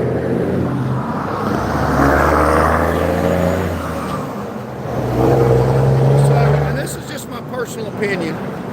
Just going over a few random notes. It's just my personal opinion. You know, UT lost to Alabama last Saturday in Tuscaloosa. And this is just my opinion. This is just, you don't write this down as fact, but this is what I think. I'm allowed to say what I think.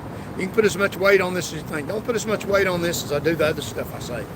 But I think as long as state troopers are on the sideline, Tennessee's never going to be the national prominence of a football team that they used to have. Now, I worked the football games when I was a trooper, still on the sideline with the players, and I was a good influence. Hard work, dedication, graduate from that school can get you to be able to run through the tee. Now they got people standing on the sidelines that are road criminals that have violated the law, and they teach players that you don't have to do what's right, you don't have to earn it, stuff can be given to you. And the players think that stuff can be given to you. You can go out and play Alabama, and you don't have to practice, you don't have to do the right things. People will give you stuff, but you have to work for things. So they're a bad influence on the players. So that's the reason why Tennessee's losing to Alabama, because they got this nut case on the sidewalk, you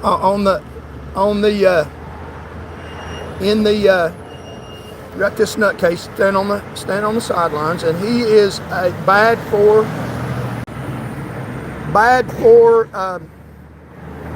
influencing the players, because he teaches people that you don't have to graduate from UT, you don't have to earn anything, you can violate rules, and you'll still win. And that's not true. As long as they're on the sidelines of UT games, we won't win. So they're a bad influence on the players. At least if you're going to have them on the sidelines, moving them away where they don't get to interact with the players. Because what their message to the THPP's message to the football team is, you don't have to earn things, you don't have to practice. You don't have to practice, you don't have to work hard. You'll be handed stuff. You'll be handed a victory against Alabama. And Alabama's players teach their players, and Georgia players. They came down here and slaughtered us in Tennessee. Georgia players, their coach teaches them, and probably the Georgia State Patrol, is that you can earn stuff. You can earn stuff. Hello. Hi. You can earn what you get. And working hard benefits you. And if you practice, work hard, then you'll be successful in football games. Where in the THPP, it's taught that it's who's your daddy, who you know. You don't have to work and earn things. You don't have to graduate from UT. You don't have to earn anything. Stuff will be handed to you. And when you go out and play a football team and you think that you don't have to practice, you don't have to catch a million catches while you're on your off time, you don't have to practice, you don't have to work hard, and you go out there and you think, well, we'll win this game because stuff's given to us just like they're given to State Patrol. Look at that.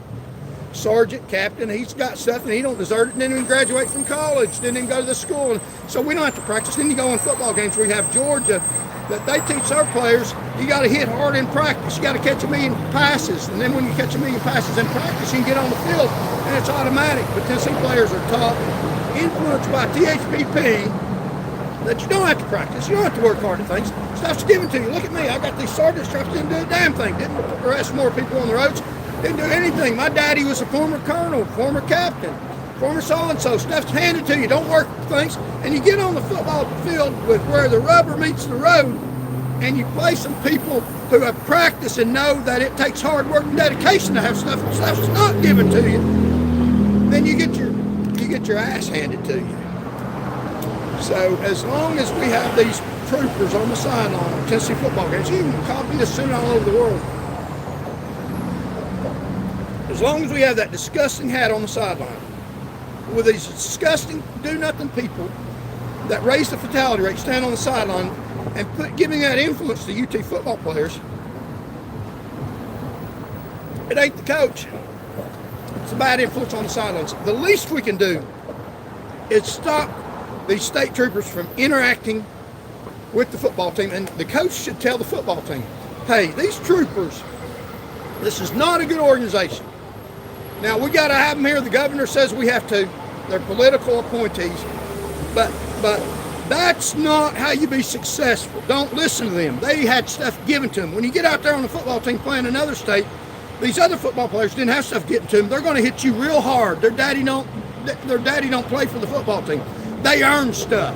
And when you get out here, when the rubber meets the real world, you better earn stuff ahead of time, instead of the influence that these state troopers have. So at least they can remove the influence of the State Highway Patrol from the football team, and not let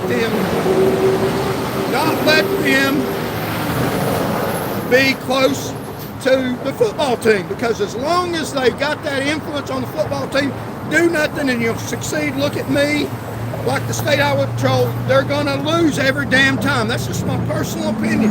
Remove the State Highway Patrol from the sidelines and quit having them interact and put their false baloney on the football players, because when they accept it, they're going to lose. And when they got somebody like me on the sidelines that tells them, hey, go to school here, graduate here, work hard, do something, you can be successful, you can beat these other teams, not because who your daddy is, not because your status, but because you catch better, run harder, do more, actually do the job better, like me, made more arrests than anybody in the state, kept the fatality rate down, and they don't. When you actually do something, you can win.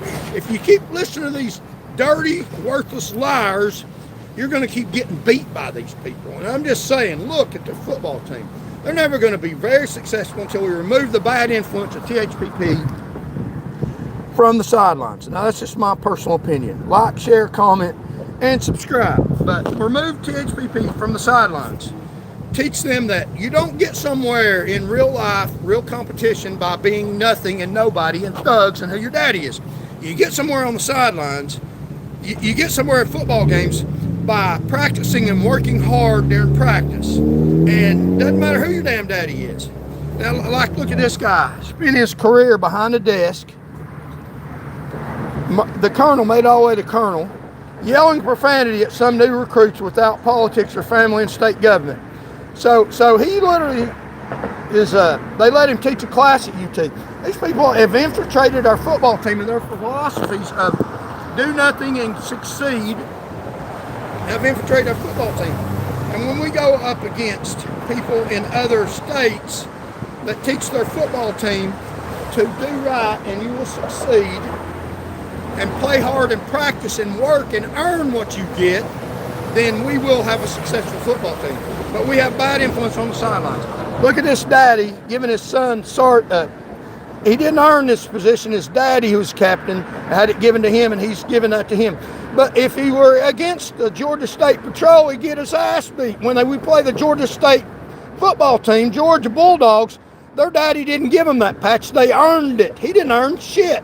He didn't earn anything. So I'm just saying, if you want UT to go far, quit putting creeps on the sideline with a football team. They're bad influence. They're people like these people that are coddled, and they are treated in an indulgent or overprotective way. They're coddled all the way to the sidelines, and they need to get troopers like me on the sidelines that actually deserve to be there. Maybe some of them that graduated from the University of Tennessee, instead of people like this, who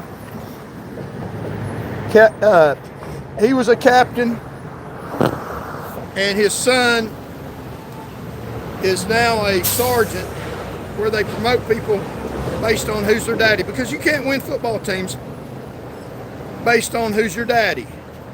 And they don't score touchdowns, and they give him Trooper of the Year. And other troopers do a whole lot better job than he does, but he gets to be the quarterback. And here's another trooper, his daddy, he's the colonel.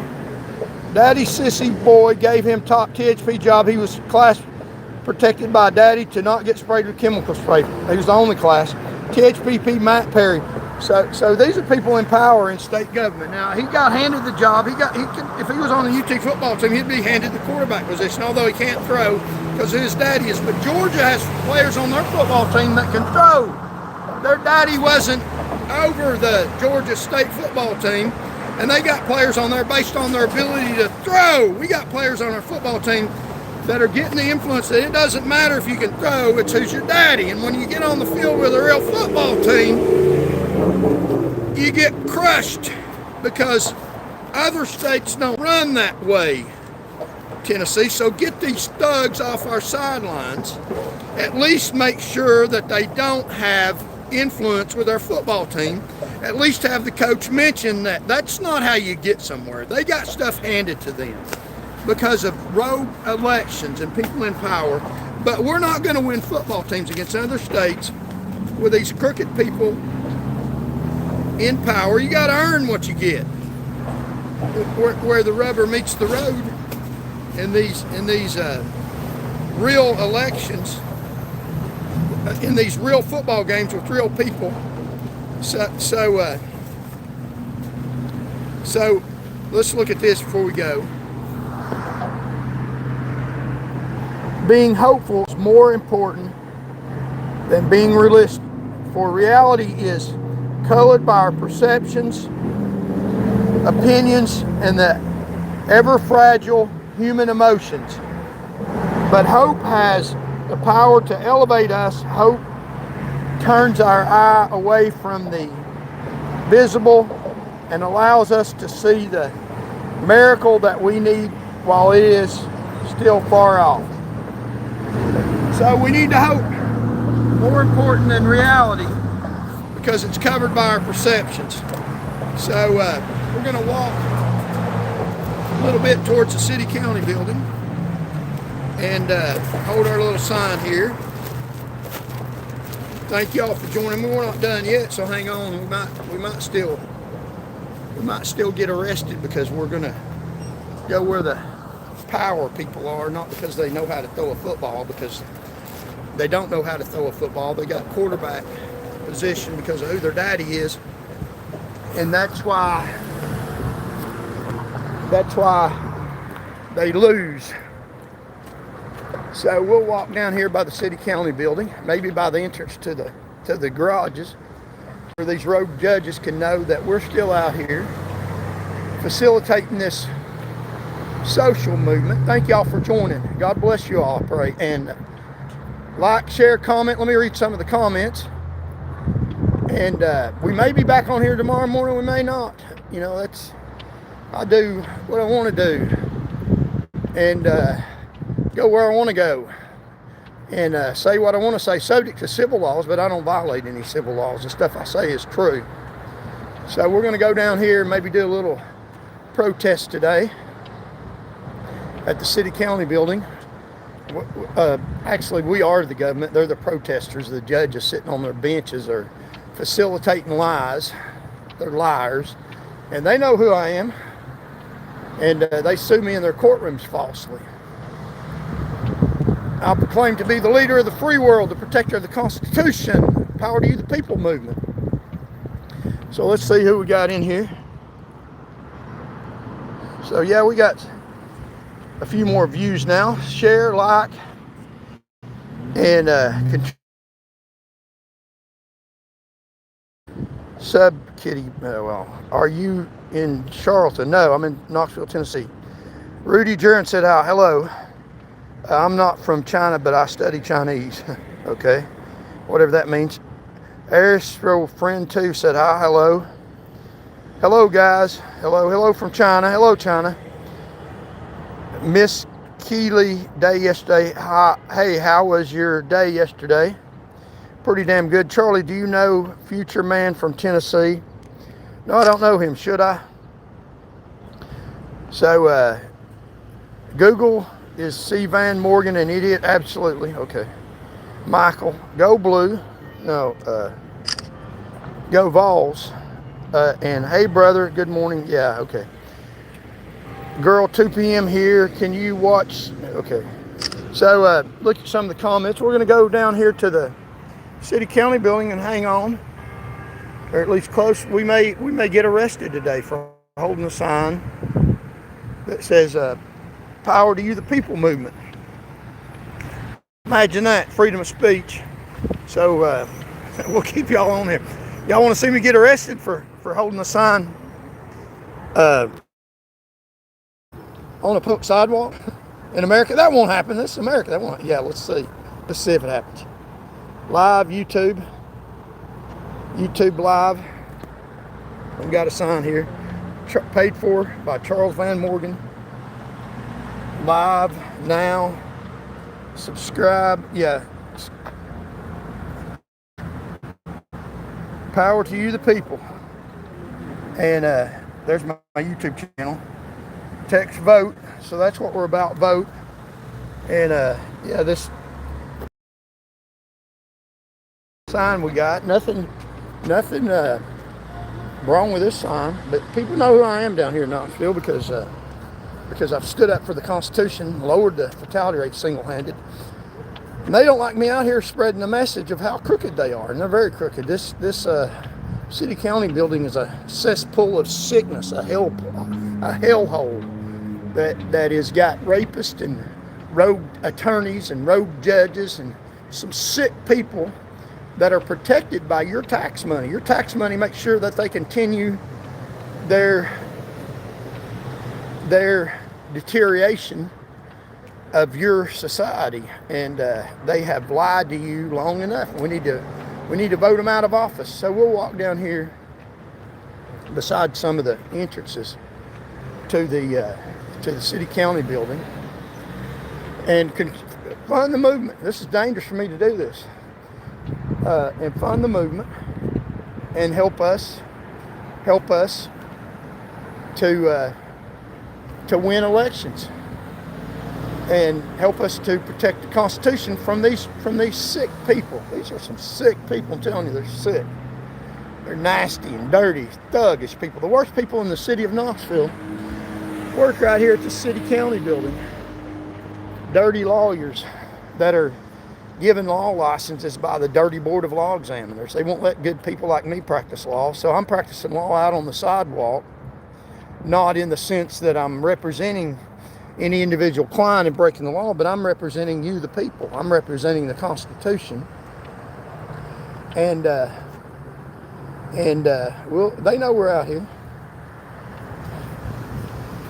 And hell with these people. They think I'm afraid of them. You don't see me running from them. They're running from me. They'd like to see me go hide under a rock somewhere, and we may do that. Fund the channel, or we may go and never to return to where you know where we're at. We're doing this for you all, fighting for you all, fighting for the Constitution. And I'm bad enough to fight for myself. I'm offering to fight for you all, offering to fight for the Constitution, offering to fight for free and fair elections, offering to fight for the power of the offices after people win. Not no kings, because we don't have kings. We have elected officials. We have government offices where people are elected. So we'll go down here and stand beside the entrance to their little rogue parking garage. Hopefully I won't fall down here. Where they see me here. The judges come in late. It's later in the day, but the judges come in late. They have you be in court mandatory at 9 o'clock in the morning. Then they come in late because they come in whatever they want, whatever time they want to. They pretty much do whatever they damn well please, and they step all over the Constitution. No public parking, do not block drive. So I'm not blocking the drive, I'm on the sidewalk.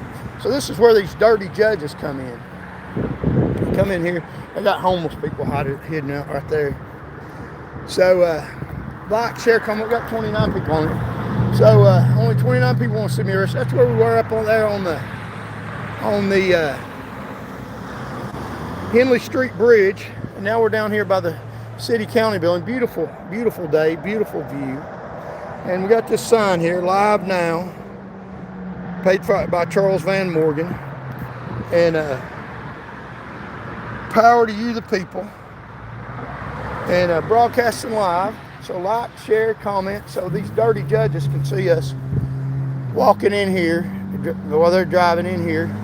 And First Amendment constitutional right, these powerful thugs see me standing here. They'd like for me to go away, but I'm not. I'm here, and we're not going anywhere. We're going to stand on our constitutional rights, and you know what they can do.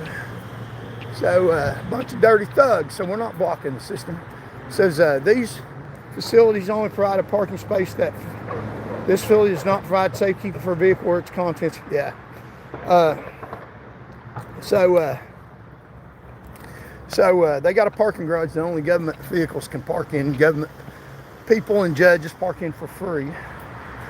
And they pull in here to this courthouse to facilitate their rogue judicial rulings against the people of Tennessee. And we're letting them know we're out here. We're letting them know we're out here. They don't like us. Power to you, the people. See that at the bottom? They don't like that. They want sole power to them, and they want to run over you and drag you in here to court while you're running for public office so that they can lie on you and mistreat you. And that's what they want. And I'm out here exposing them for the creeps and dirty people that they are worldwide. Everybody in the whole world. I got people all over the world. These people in this courthouse are dirty thugs. A large majority of them are creeps. They step on your constitutional rights. If you run for government office, they'll take you off the road, subpoena you in here to court, and there's Knox County clerk.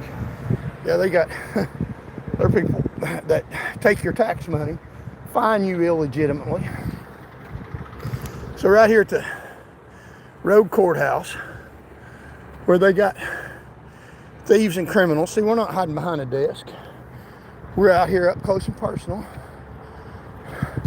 where they can see me. I'm not hiding from these people. They're hiding from us, just like Clint Eastwood showed up. Hello. So, what do y'all think about the Tennessee government? You think people in power serve us? I see you every morning. Do you? On the bridge? Yeah. So yeah, I'm on Facebook Live if you want to watch what I'm saying. I'm standing up against people in power by saying, power to you the people. So yeah, people in power are not on your side, I'll tell you that. What do you think? You're not going to comment on live on YouTube? I plead the fifth. Plead the fifth.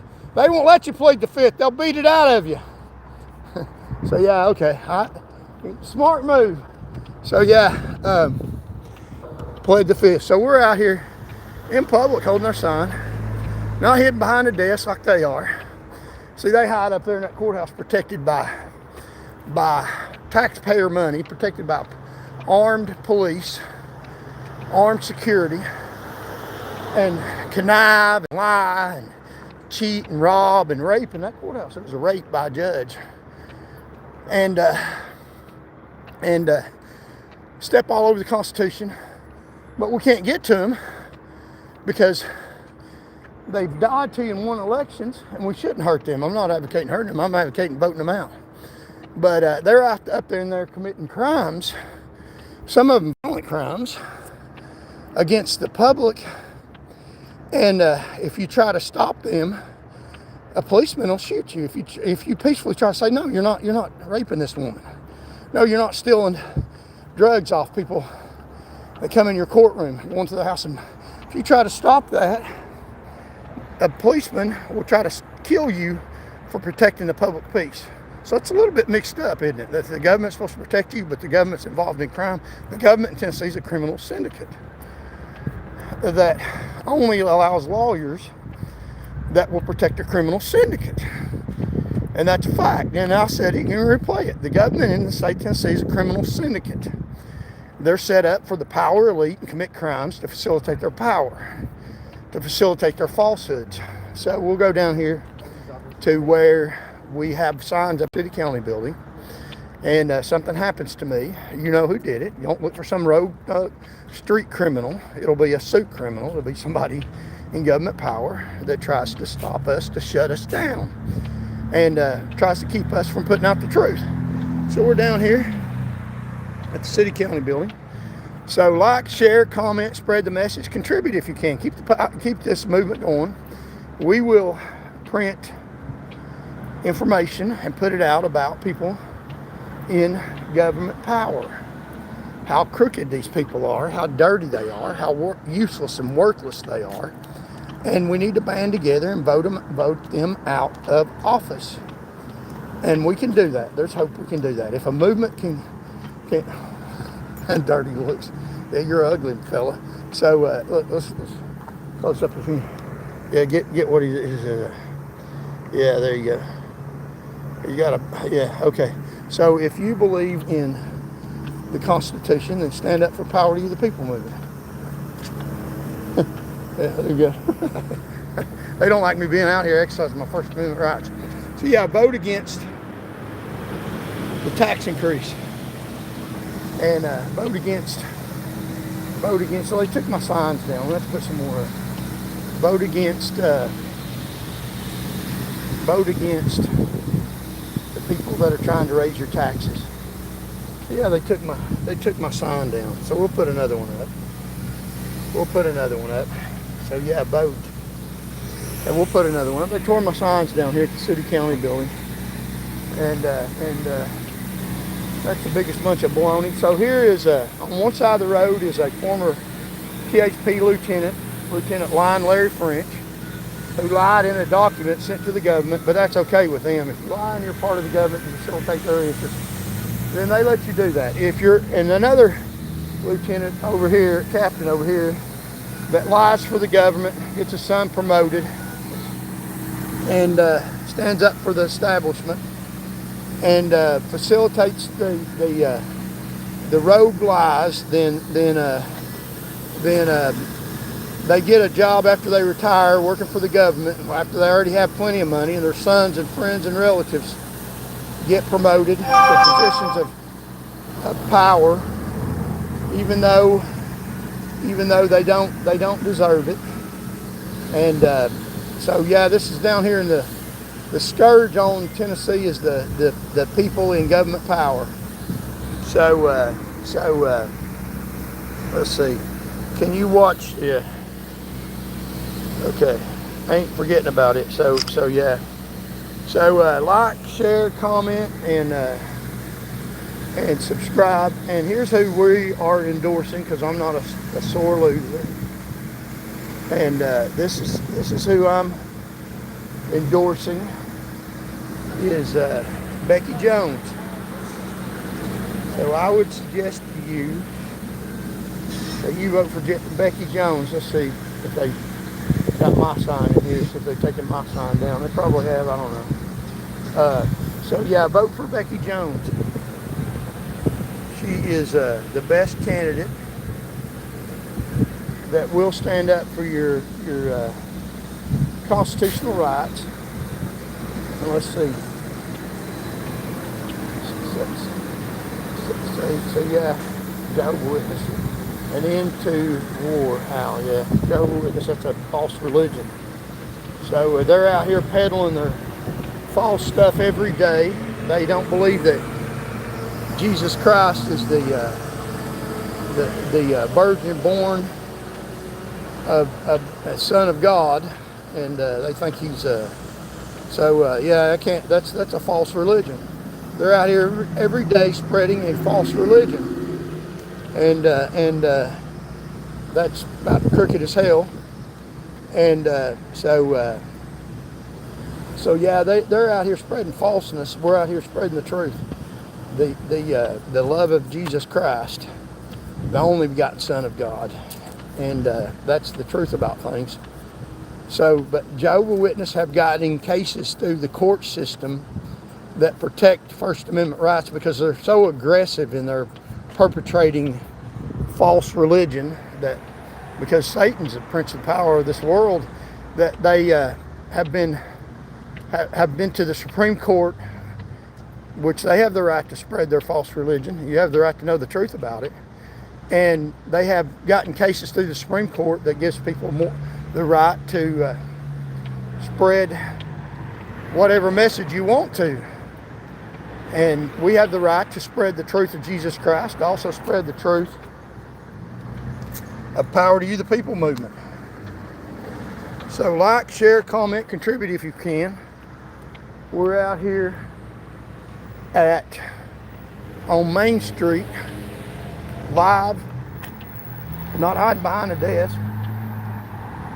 Political activists, not hiding up a sign that says no kings, holding up a sign that says go vote, and power to you the people. And the way to get power to the people is to go vote, not take away the power of the people that win the elections because you don't like who you got outvoted by. But here's the crooked Tennessee Supreme Court. Crooked Tennessee Supreme Court. Tennessee Supreme Court. The Tennessee Supreme Liars. The Tennessee Unjust court system, the rogue, crooked people in the Tennessee judiciary. And there's an election coming up for them in 2030. We got time to put out truthful information about these rogue judges. They rule for the governor, whatever the governor says.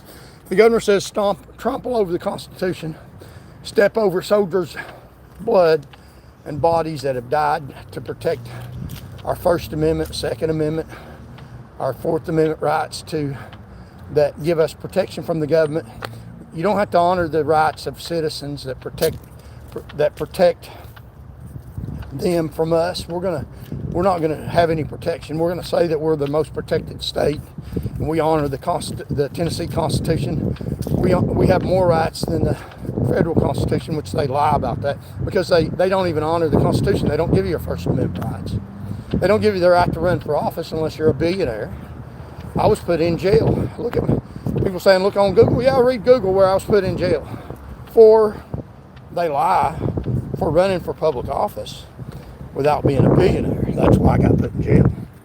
And so yeah, here's one of the road courtrooms. So yeah, they'll put you in jail for running for public office. So we're not going to wait before we cross the road here. They'll put you in jail for running for public office. You won't go to jail if you shut up and let them take away your rights. You'll go to jail for saying that I'm going to help people and I'm going to protect society and try to enforce the Constitution. They'll put you in jail if you run for office based on that. If you're part of Haslam's rogue corruption, then you can run for office all you want to. They will protect you. But if you run for office based on the Constitution, tell them the truth, they'll put you in jail. The Tennessee Supreme Court will back them up. If you're thinking that you can go to court and get your rights enforced in the state of Tennessee, well, you're wrong. You have no rights, and they're anarchy in their crooked courts. Their courts are set up to benefit the powerful, to benefit the elite, to do what they tell them to do. And if it is against the Constitution, they don't care. If it's violating the truth, they don't care. If it goes against facts, they don't care. They'll change the facts, rewrite the narrative. They're crooked, false, pathetic people that are a danger to you. The Tennessee court system is a danger to you.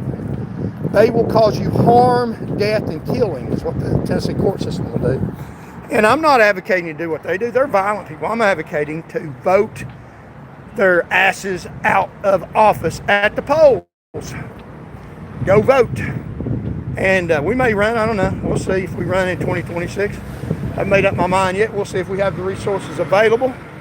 If you all will contribute to the channel, we're already monetized, but it's not enough money to run yet. If we get enough money, enough support, then we may run for political office. We're out here doing the best we can, boots on the ground.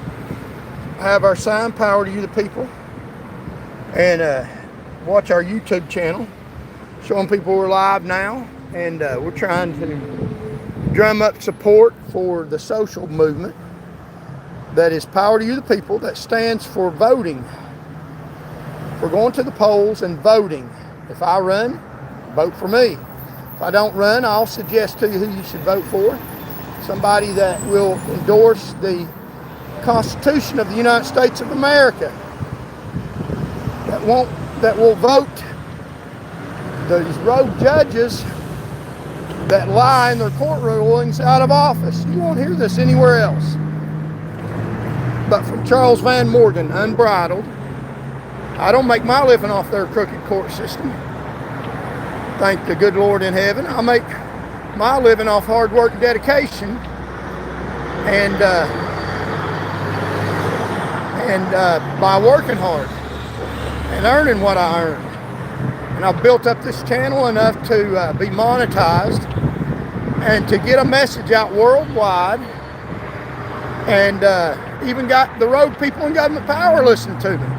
I outlast them. You won't see the people that were posting lies on here now, because I outlast them. The truth lasts longer. So if you want us to stay on the channel, if you want us to run for public office, to stand for the Constitution, then vote. go vote. We only need 27% of the pie, 100%, 27% of people to stand up and vote, to go out and vote. And if we get that small percentage, then we can win the governor's race. We don't even need 80. We don't even need 72% of people. Now, we would like to get everybody. We'd like to get the whole 100%, win in a landslide. But if we only get 27%, we can win. And there's 100% available. So we only need a small part of people that don't vote to wake up and vote. Now, these are people that didn't participate that could have. And people, if you can't vote because they've stuck a felony on you, or if maybe you did something wrong, made a mistake, try to get your rights back to vote. If you can't get your rights back to vote, then what you can do is you can influence other people, no matter who you are. And that's the thing about this civil rights, this social movement organization, is everybody's welcome. Everybody can contribute. If you got money,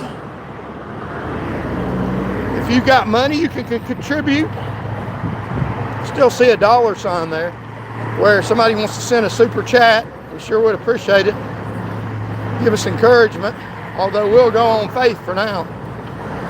And if you can't vote, then if you can talk, tell people Charles Van Morgan, and encourage people to join the movement. Let's see if we got the sign right where it tells people we're live now. You turn it around. So all are welcome in this social movement. If you attended the No Kings rally, you're welcome in this social movement. We might try to see if we get 100 likes before we get off here. We can keep talking. It's a beautiful day. Got a lot to say. A lot of powerful stuff to say. So if you all are welcome. If you can't vote, then you got a mouth. Influence other people. Charles Van Morgan, Power to You, the People movement. Drive people to the polls. Facilitate the movement. If a criminal organization can facilitate a social movement based on protecting crimes, we can facilitate a social movement based on telling the truth. Stand on the Constitution. If a fad, a liar, something completely crazy can facilitate a social movement based on birds aren't real, they got millions of followers, started in Tennessee, we can facilitate a social movement based on the Constitution, telling the truth, asking people to vote. Hello? So, okay. I got two big smiles and a hello and one cross-eyed. There's a lot of cross-eyed people. I get a lot of people that look at me cross-eyed. Isn't that funny? They don't like what I do and they think, well, look at him cross-eyed and that'll affect him. I remember when I was in Nashville School of Law. How are you feeling? Just want to say that God sees you and wants a relationship with you through Jesus Christ. He saved my life. You don't need this world. Yeah, but we got to live in this world right now, but that's right. Free Palestine. From what? From themselves? Free Palestine from Hamas. They're the one that chooses to go that way. He looks great for 96. Yeah, a little bit. I'm getting close. I hope I make it to 96. George was a modern day Mark Twain. Okay, let's see here now. Now, if they can start a social movement based on stupid stuff like they are, we can start a social movement, and we have already started one. We can get more followers based on the Constitution, your constitutional rights that protect you from the government, because you're not protected from the government now. You have these rogue judges that step right over the Constitution. So, that's 2 for 2 now. Let's see if we get a whole lot of this one. It's funny how people are. So, we can start this social movement. Build an audience based on the Constitution. Hello. So we got a hi with that lady. So we're saying hello to young men too.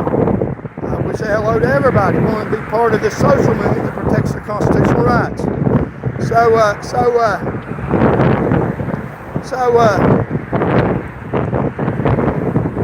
We can facilitate a social movement based on the truth, and that's what we're trying to do. So yeah, let's keep the likes going. We got 84. Let's get all the way to 100, and maybe we'll get off here. Maybe we won't. It's a beautiful day in the neighborhood to walk around and talk about Power to You, the People movement. Broadcasting live. There's a beautiful bridge, city county building, and the traffic backed up here. And we'll wave at them some and show them that we're still out here. We'll just for a second. Show them we're live now. Power to You, the People. So yeah, we're still out here raising awareness of Power to You, the People. Now let's see if we can get some orange paint. So yeah, here we go. So we don't have a lot of people because it's so dangerous for us, because we're standing against the government. Hello. Oh yeah, there's a cross-eyed. So we don't have a lot of people like the No Kings rally, because they have the whole Democratic Party behind it, and we're fighting both parties. And so yeah, hello. So we're fighting both parties, and people looking at my sign live now. Okay, so yeah, we're fighting both parties. And besides that, this being different than those rallies, we are in great danger, because we're fighting the powers that be that shouldn't be, and trying to peacefully go vote them out of office.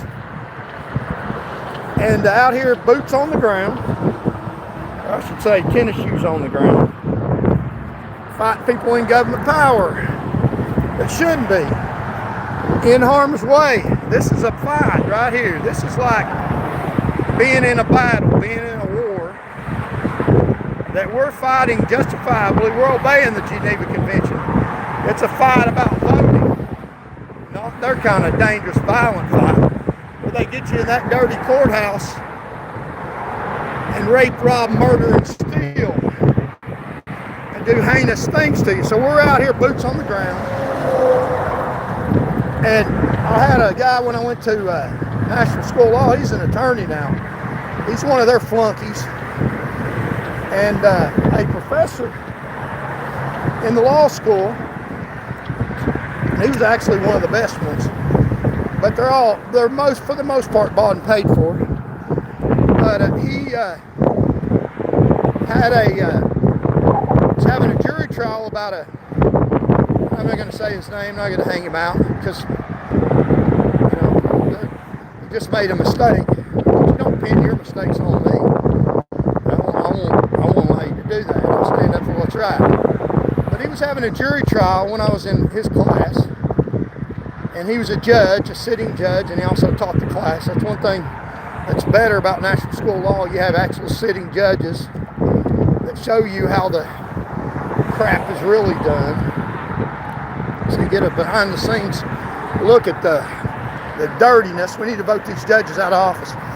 But he was having a trial about a woman, a babysitter that had beat up a child they were alleging had gave him brain damage. And they had a trial, and the verdict was being decided by the jury. So they recessed, and the jury was still deliberating, and he came to class and was teaching the class, and he had his phone on him. And he got a telephone call in the middle of class, which is unusual for a professor to have their telephone on, but he got a telephone call in the middle of the class, and he answered the phone, which they usually didn't do. I thought was odd. But I asked every professor before class if it was all right with them if I left a tape recorder on the podium. Because what I would do is I would replay the class later, like I was on my trip home from Nashville. It was like a 3-hour trip. And I would play the the tape back and listen to it so that I could repeatedly hear the class and the legal information, because repetition helps you memorize stuff. So I was memorizing stuff and helping myself learn the law. And I had asked you before the class, at the beginning of the semester, can I leave a tape recorder on the podium to help me learn the law? And he agreed to do that. So I left a tape recorder on the podium. And let's see if these. And I left a tape recorder on the podium. And he said I could do that. So he knew it was up there. He knew it was being recorded. I wasn't being surreptitious or anything. I was recording. So we're gonna stay live. I'm gonna record just a few minutes, and we're gonna take a little 5-minute break. So if y'all hang with me, we will take a little break here, and I'll be right back and tell you what happened, if that's okay with y'all. So we'll go blank and leave this off.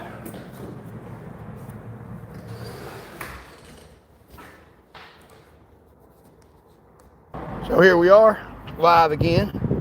So we got 4 people on here. Wow. So let's finish the story. So come on board, Charles Van Morgan. We're back again.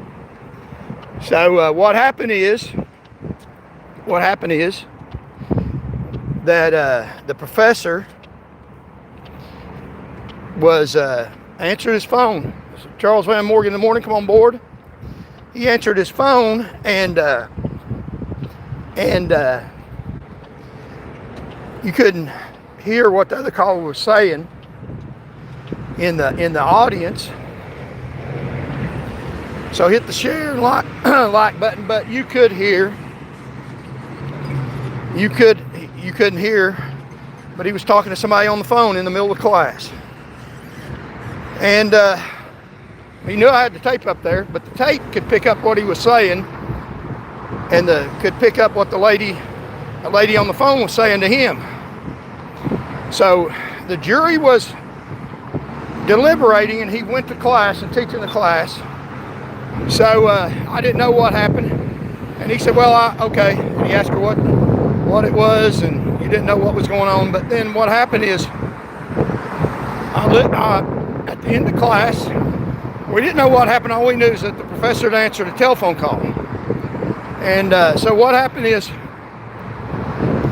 on the way home, I listened to the tape, because I always listen to the class on my 3-hour drive back home, and listen to the class. And or I parked in a Kroger parking lot, and I left my sign down here. It's all right, I got plenty of them. I parked in a Kroger parking lot, and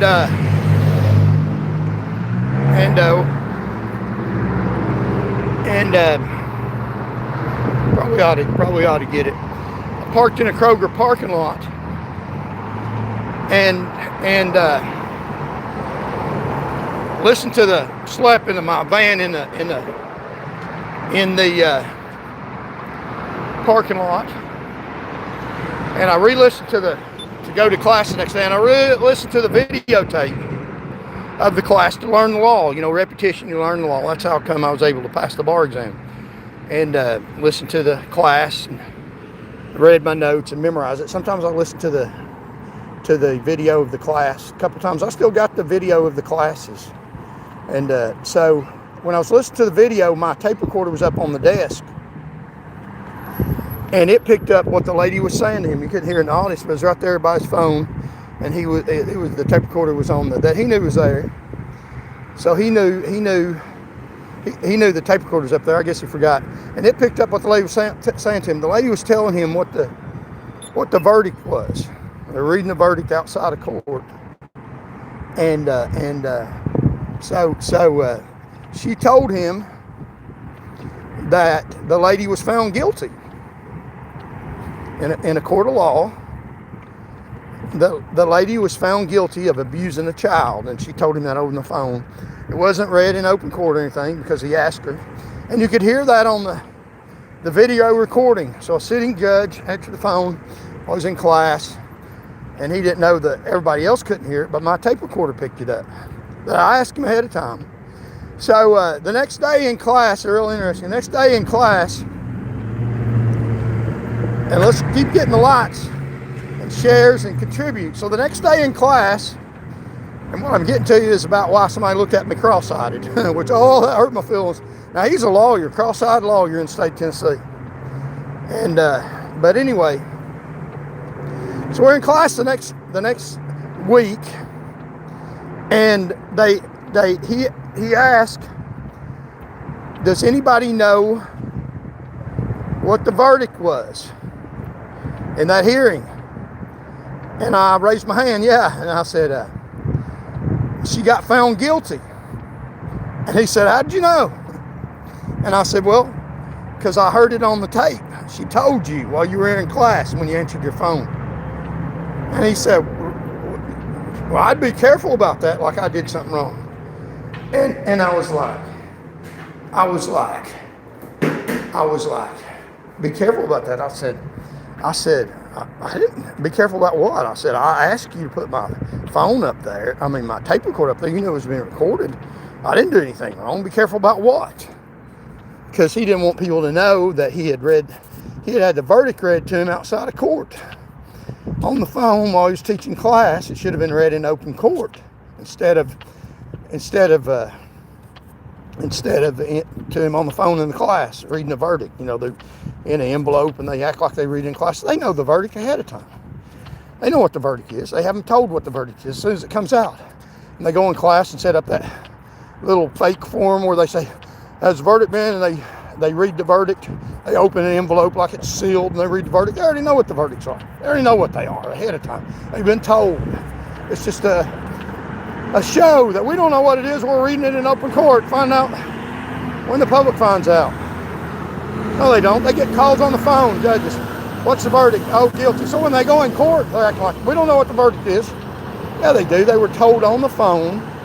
Somebody called them and told them what the verdict was. They get inside information. So he said, well, I'd be careful about that. Like, share, comment, share the message. So he already knew. And I told him, I said, I don't have to be careful. You knew that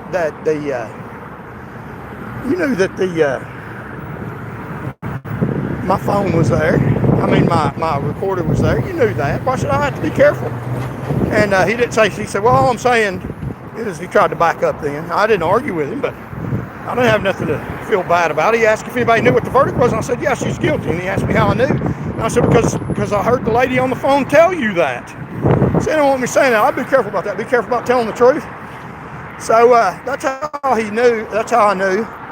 And I stood up to him. I don't have to be careful. I didn't do anything wrong. You need to be careful. Not me. If you're hearing verdicts that you're not supposed to be hearing, that's not my problem. So what I did was, when I was walking in class the next day, a thug, that's an attorney now, hi from Scotland, Scott Hogan. Hello, Scott. Vote for Jesus. America will do what it does. The people have no control. Yeah, that's pretty much true. God have mercy on our children. That's right. Hello from UK. Hello, LFC from UK. Got a lot of fans in the UK. So good luck, Charles. Thank you, Charlie FC. I appreciate that. Excuse me. I'm sorry. I ran over that lady. So call upon the name of Jesus Christ and you shall be saved. That's exactly right. Yes, he was amazing. One of the greatest in his field of work. I don't know. Y'all talking together, which is good. George was a modern day Mark Twain. Okay.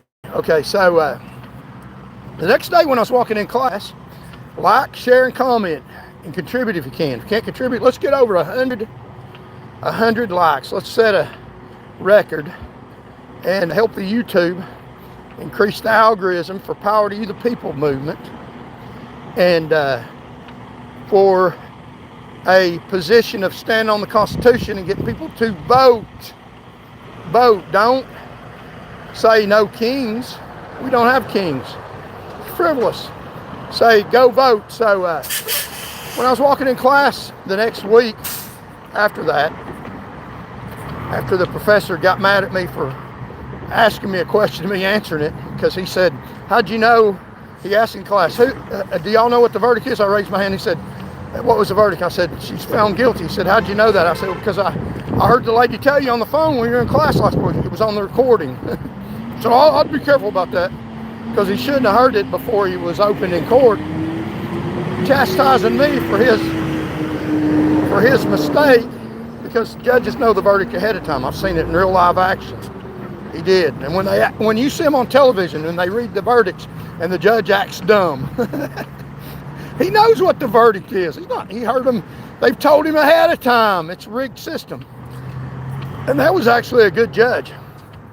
But one of the people in the classroom when I was walking in court in the next day, because I told him I don't have to be careful. I didn't do anything wrong. You knew the tape recorder was up there. I heard it on the tape. And then so I didn't apologize. I don't have to be careful. You need to be careful. Don't listen to the verdict ahead of time before you're supposed to. Don't get mad at me for what you did wrong. And that's what the government does. They get mad at you for what they do wrong, people in government power. So, I was walking in class the next week, and one of the students that heard me stand up against the professor, the judge, don't you dare stand up against the professor. He didn't say that, but of course he wouldn't say that to me, because I'd tell him to go fly a kite. I don't give a damn about what you got to say. You don't say it to me. But I was walking, he stood right at the door where I had to walk in, looked at me cross-eyed. That was his sanction on me, his social pressure.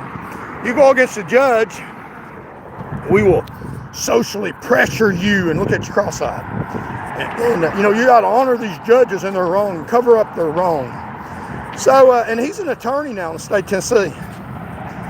So, no matter what these judges do wrong, you back them up at all costs. And let them violate the rules of the court and all this stuff. Don't worry about it. Take responsibility for their wrong. Hell no, we won't go. Hell no, I ain't taking responsibility for your wrong. Don't listen to a verdict out of court. Act like you don't know what it is. So when he sat in court, they said, there's a verdict in. And they said, yeah. And he said, well, hand me the verdict. It's in an envelope. It's in an envelope, and he's handing it to him. He acts like he don't know what it is. It's the first time he's reading the verdict. He hadn't heard it. When he damn well knows what it is, because they called him when he was in class and told him. What a faker. What a fake court system we got. And he's actually one of the best judges. But what he did is he heard the verdict ahead of time outside of court. And I got sanctioned by one of the other students in the class. Look at me cross-eyed. So you can look at me cross-eyed. You can't look at me cross-eyed. Say bad stuff about me. Try to put your wrong on me. I don't give a damn. It ain't going to stop me from pointing out the truth. Y'all need to stand up for America. Alfred B. Amen. That's right. Alfred B. said, hello, Alfred B. That's right. We need to stand up for America. So hit the like button, share and subscribe. We're gonna stay on here till we get over 100 likes, or if we get one, we may get off here if we get one paid for comment, just $1, and support the movement where we can go all over the state and report truthful news. And that guy that was, he's an attorney now. He lied to me. He said that he would help me try to get my law license when they were trying to keep them from me. And so we were going down in lots. He want me to keep talking. It was 88, 89 when I went to 88. So y'all want me to keep talking? Okay. But let's go up. There's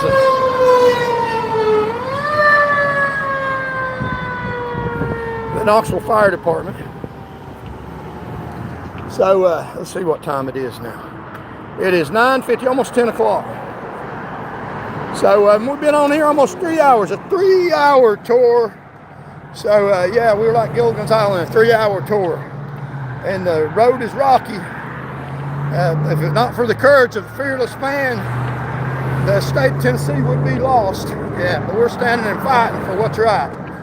But yeah, he's a criminal defense attorney. Wouldn't you like a criminal defense attorney that will allow the judge to know the verdict ahead of time and not follow the rules? Did he say stuff in court?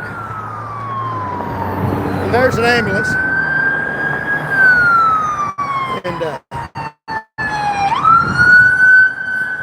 if you see an ambulance professional, you're at a store today, or a fireman or even a police officer, thank them for their service. Ambulance people, when you really need them, they're like angels sent from heaven. Now, I've been in a circumstance where I needed an ambulance. I'd be taken to the emergency room, being treated in the trauma unit for something serious that happened. And I'm not going to talk about the circumstances, but personal medical information. But I was taken to the trauma unit, and the medical people, the ambulance people that took me, the police officers that showed up on the scene, and the trauma doctors and nurses, when you're in a bad situation and you need help, they're angels sent from heaven. So thank them today. And I feel bad for every nurse that I ever wrote a ticket to. I just enforced the law, and they're endangering the public by flying down the interstate at a high rate of speed. So I'm just saying, but thank a police officer or a emergency medical professional, and thank your medical people. I mean, when you're helpless and you need their help, you can't move, and you're suffering and your life's in danger, and one of these medical people are there to help you, it's like angels from heaven. You really understand the importance of some of the things that they do. So thank a medical personnel today. Tell them I appreciate what they do, because I certainly do. Because I've been there, done that, survived it, and am better off for it, have a higher appreciation when I see ambulances go down the road. And I really appreciate these people. Here's another one coming. Here's another one coming, going to save somebody's life. So we got 91. No, that's a policeman. So yeah, thank a policeman today. So he's going slow to how I used to go when I was running emergency. But they are angels from heaven. What they do is great work. So, but judges already know the ruling before they, a lot of times, before they put it out to you. They've been told. It's just a facade. And they're lying to you when they act like they don't know. Let's get over 100 likes and shares. We got 91. 91 likes. Subscribe to the channel. I'm Charles Van Morgan, leader of the free world. And this freedom of speech, I can say that if I want to, can I? And I'm trying to be leader of the free world, to protect your rights, to protect the Constitution. So, and the way we're doing it was this social movement. Power to you, the people, by standing on the Constitution and asking people to go vote. And we can overturn the elections that are adversely in our favor by voting. So we only need 27% of the people out there that didn't vote in the last election to overturn the governor's race. We don't need 100% of the people that didn't participate. We only need 27% of the people that didn't participate. Actually, about 26%. So of the 100% of people out there, the millions of people that didn't participate, if we can activate 27% of them, tell them, power to you, the people, you can make a difference. If only a small portion of you that didn't participate go vote, and they vote for who they voted for, we beat them. There's more of us than there is of them. A lot more, a hell of a lot more. Millions more of us than there is them. And we can vote them out. We can vote them out. if only a small portion of the people that didn't vote didn't get them activated. So if you didn't vote, if you know somebody didn't vote, get them activated. Tell them, we don't need everybody. We want everybody that didn't vote, didn't participate to vote. But even if we don't get everybody, if we get a small percentage, a little more than a quarter to get activated, these are people that can vote, that didn't, that can vote and weren't even registered.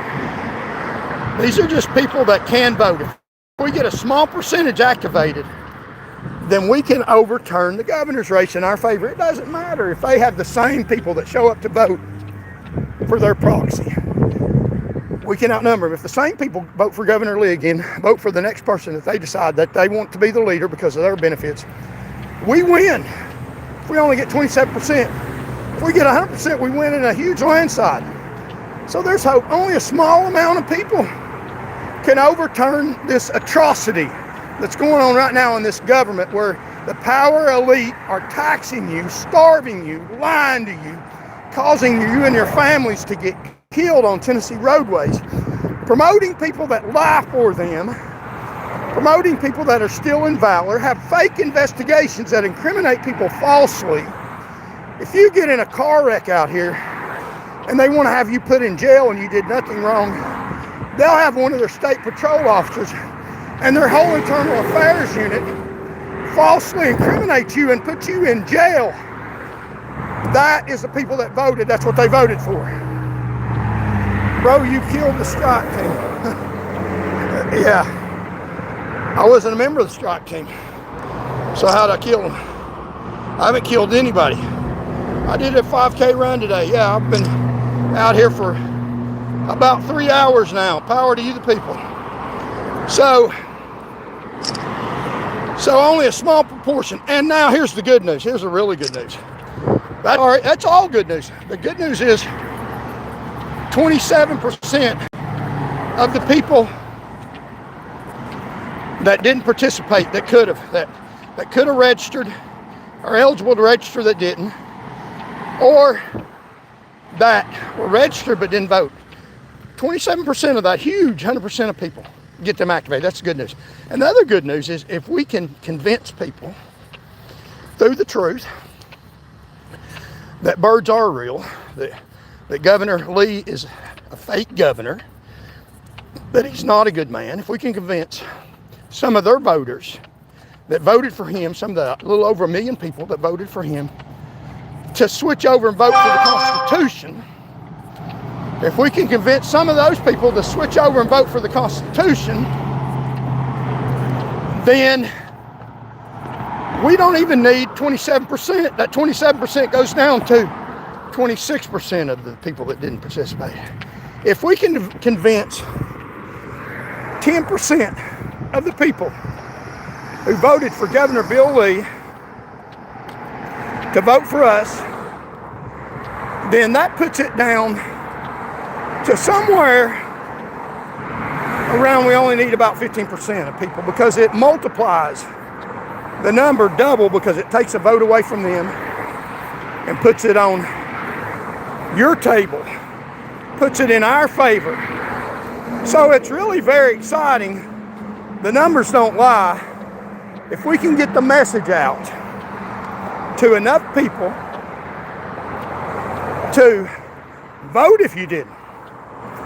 If you didn't vote because you're not registered, go get registered. If you're registered and didn't vote, the power's in your hands, overwhelmingly in your hands, to wipe them off the planet at the voting booth. It's exciting. Only a few of us get people together, fire them up. So if you talk to your friend, say, hey, Charles Van Morgan, power to you, the people movement. He may run or may endorse somebody. We can get stuff in our favor by weekly meetings. He'll listen to us. Then we don't need that many people. We don't need that many. Small number. Hello. And got a big smile. And we don't need that many people. So only a small percentage. But if we can convert the people, and you ought to just tell them about the way things are. Convert a small number of people that voted for him that doubles the amount that we get and lessens the 25% by double. So if we can convince 10% that voted for Governor Bill Lee to vote for us, that brings the number astronomically down to 17%. Is all we need, the people that didn't vote, because we got 10% of their votes. If we can convince people that vote that you voted for this governor and look how he's lied to you, and people that told you to vote for him, sure, they told you to vote for him. They told you to vote, and they were active participants in his campaign because they got benefits. They got paid for their vote, and they got paid to solicit your vote. So it's all a money racket. So if we can convince people that voted for him that you got cheated, you got lied to, whoever told you to vote for him did that for a reason, because they were benefiting because of their proxy of voters. And I'll draw it out in a diagram, explain it to you. If you voted for Governor Bill Lee, you got lied to. Hi, Bill's Lee. You got lied to. You got mistreated. People that told you to vote for him were benefiting from telling you that. They didn't do that for nothing, for the most part. If we can convince and tell people that, we can convince 20% of the people that voted for him to vote on our side, to vote for Power to You the People movement, then we only need, what's that? 6% of the people, 7% of the people that didn't vote. We only need to wake up 7% of the people that were asleep on the job, that didn't realize their constitutional rights were taken away, didn't think it was important enough. Only need 7%. There's a whole 100%. So 93%, we don't even have to wake up. We can bug 100% and get 7% of those people.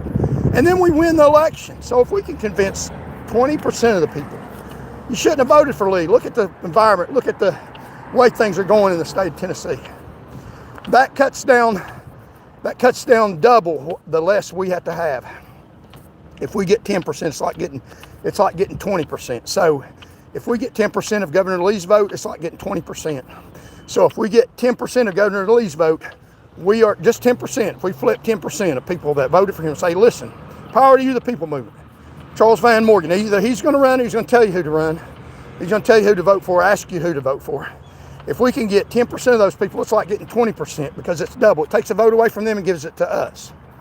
So if we get 20%, then we're done. We win. If we get 10%, it's like getting 20%. So it brings it down to 7%. So convince people to vote. We can overcome the numbers. They're exciting.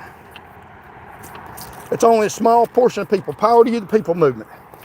And I might run, I don't know.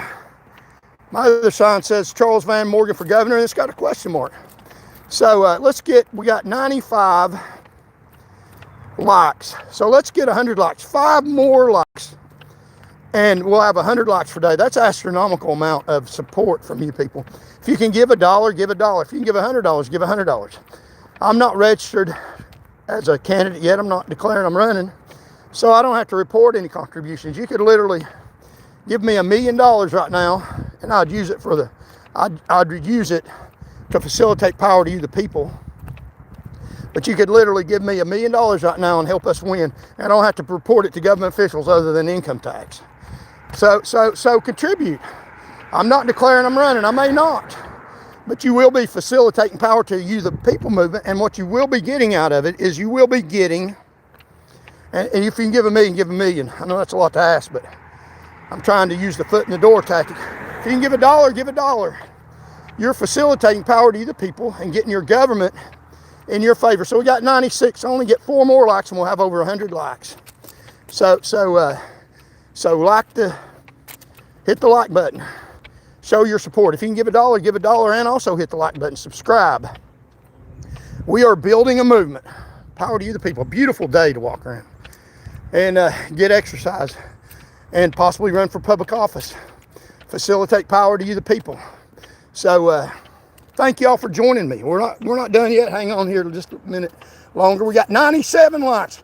3 more likes. Call your friends. Tell them to go on YouTube, hit the like button. Tell them to go on YouTube and hit the square icon, or comment with one of the paid things and give me $1. Let me know that people care. That'll really be a boost to my movement, my morale, and I'll build it up anyway. You know how I'll build my morale? My morale, I get on my knees and pray and ask God to help me. So we got 97, need 3 more likes to get 100 likes. And God helps people that pray. And God helps me if I pray. And also get on my knees and ask God to forgive me and help me, and also get on my knees and ask God to lead, guide, and direct my thinking, and lead, guide, and direct my decisions, and bless the decisions that I make. And I believe that God does that. And also look back on what I did yesterday and think, well, is that something I should have done? And try to give my life anew to God every day and say, God, I made those mistakes yesterday I thought about, and I pray that you'll help me not to repeat those mistakes. I said something I shouldn't have said, or did something I shouldn't have did. I ask you to help me. Or I thought something I shouldn't have thought. And present yourself new to God every day and ask God to pray. That's how I make my decisions, based on principles in the Bible. I can tell you my worldview. Power to you, the people. Movement. If you want to join the movement, hit the like button, hit the square icon, and you don't have to even give anything. You can just listen and spread the message of voting, that we have. The numbers are in our favor astronomically. Wake people up. The government's getting away from us. So I pray every day. If you want to, and I have a biblical worldview. I have a worldview that is a Christian worldview, not a fake Christian. A real Christian. I believe that what I do, I'll be accountable to God for. I believe that I'll answer to God. I'll see the Lord Jesus Christ in heaven, who happens to be a Jew. So if you don't like Jews, then you won't like heaven, because Jesus Christ was born a Jew, and as a Jew Savior, God's Son. So I'm just telling you, my perspective. If you join this movement, is a Christian worldview. I believe in life, protecting and preserving life. I believe in stopping wars and conflict through power, not weakness, through standing up and fighting, not running like a coward. I believe in what David did in hitting the bully in the mouth, and fighting for what's right. So we need 2 more. Got 98, 2 more, and we'll have 100 likes. And we've been on here over 3 hours, I bet. So people think I'm getting old, don't have any stamina. I bet I do. And because I'm charismatic and enthusiastic about this Power to You, the People movement. Fighting against all obstacles, having faith and hope, and praying that God leads me. So if somebody will give $1, it'll help my morale. And if you don't, I'll pray about it. I will pray that God leads and guides me, whether to continue or not. And we will if we got enough support, and it'll show support if you hit the like button. And got 2 more likes to go, and we'll have 100. Wow, that was the goal I said. So we still got people in here viewing, 21 people. So if you have any questions about the movement, get rid of that spider on your damn hat. Has it stayed there for long? Is there a spider on my hat? I don't see one. Yeah, the big T. You grunt, where are you from? I'm from Knoxville, Tennessee. Let's see here. God is upset that you are wearing an Orange State hat. He may be. But Alabama's celebrating my orange hat because they just trampled all over it because state patrols on the sidelines. So my worldview is based on a Christian's perspective. I see things through the lens of the Holy Word of God, the Bible. The Bible is the only book that declares itself the inspired Word of God. In Psalms it says, every word of God is true. He is a shield that put their trust in Him. I believe that. I put my trust in God. He's a shield to me. I'm not afraid of the enemy. God shields me.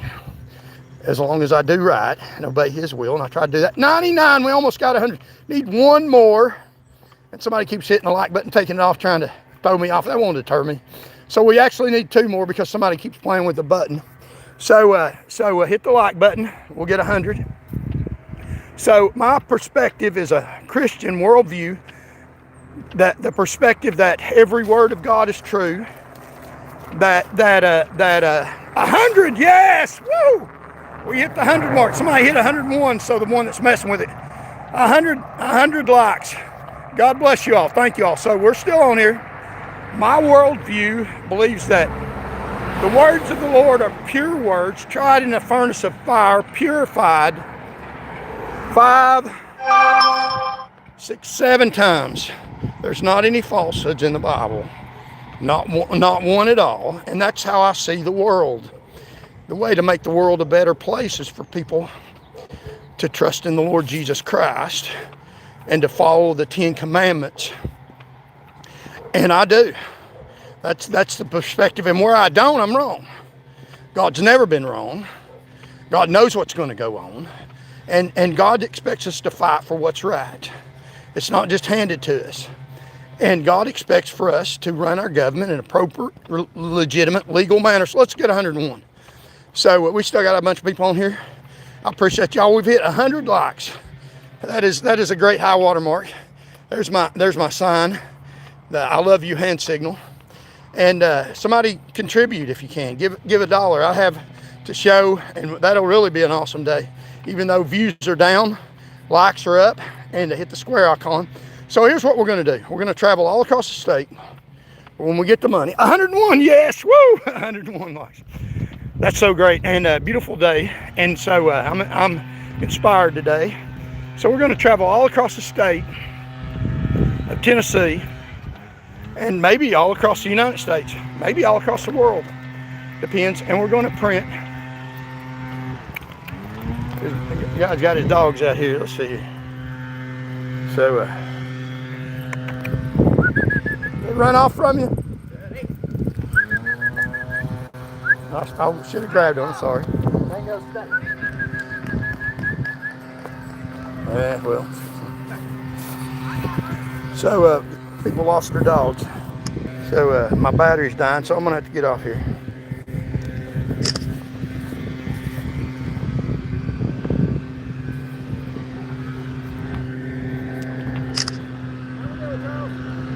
Hello? I talked so long today, my battery died.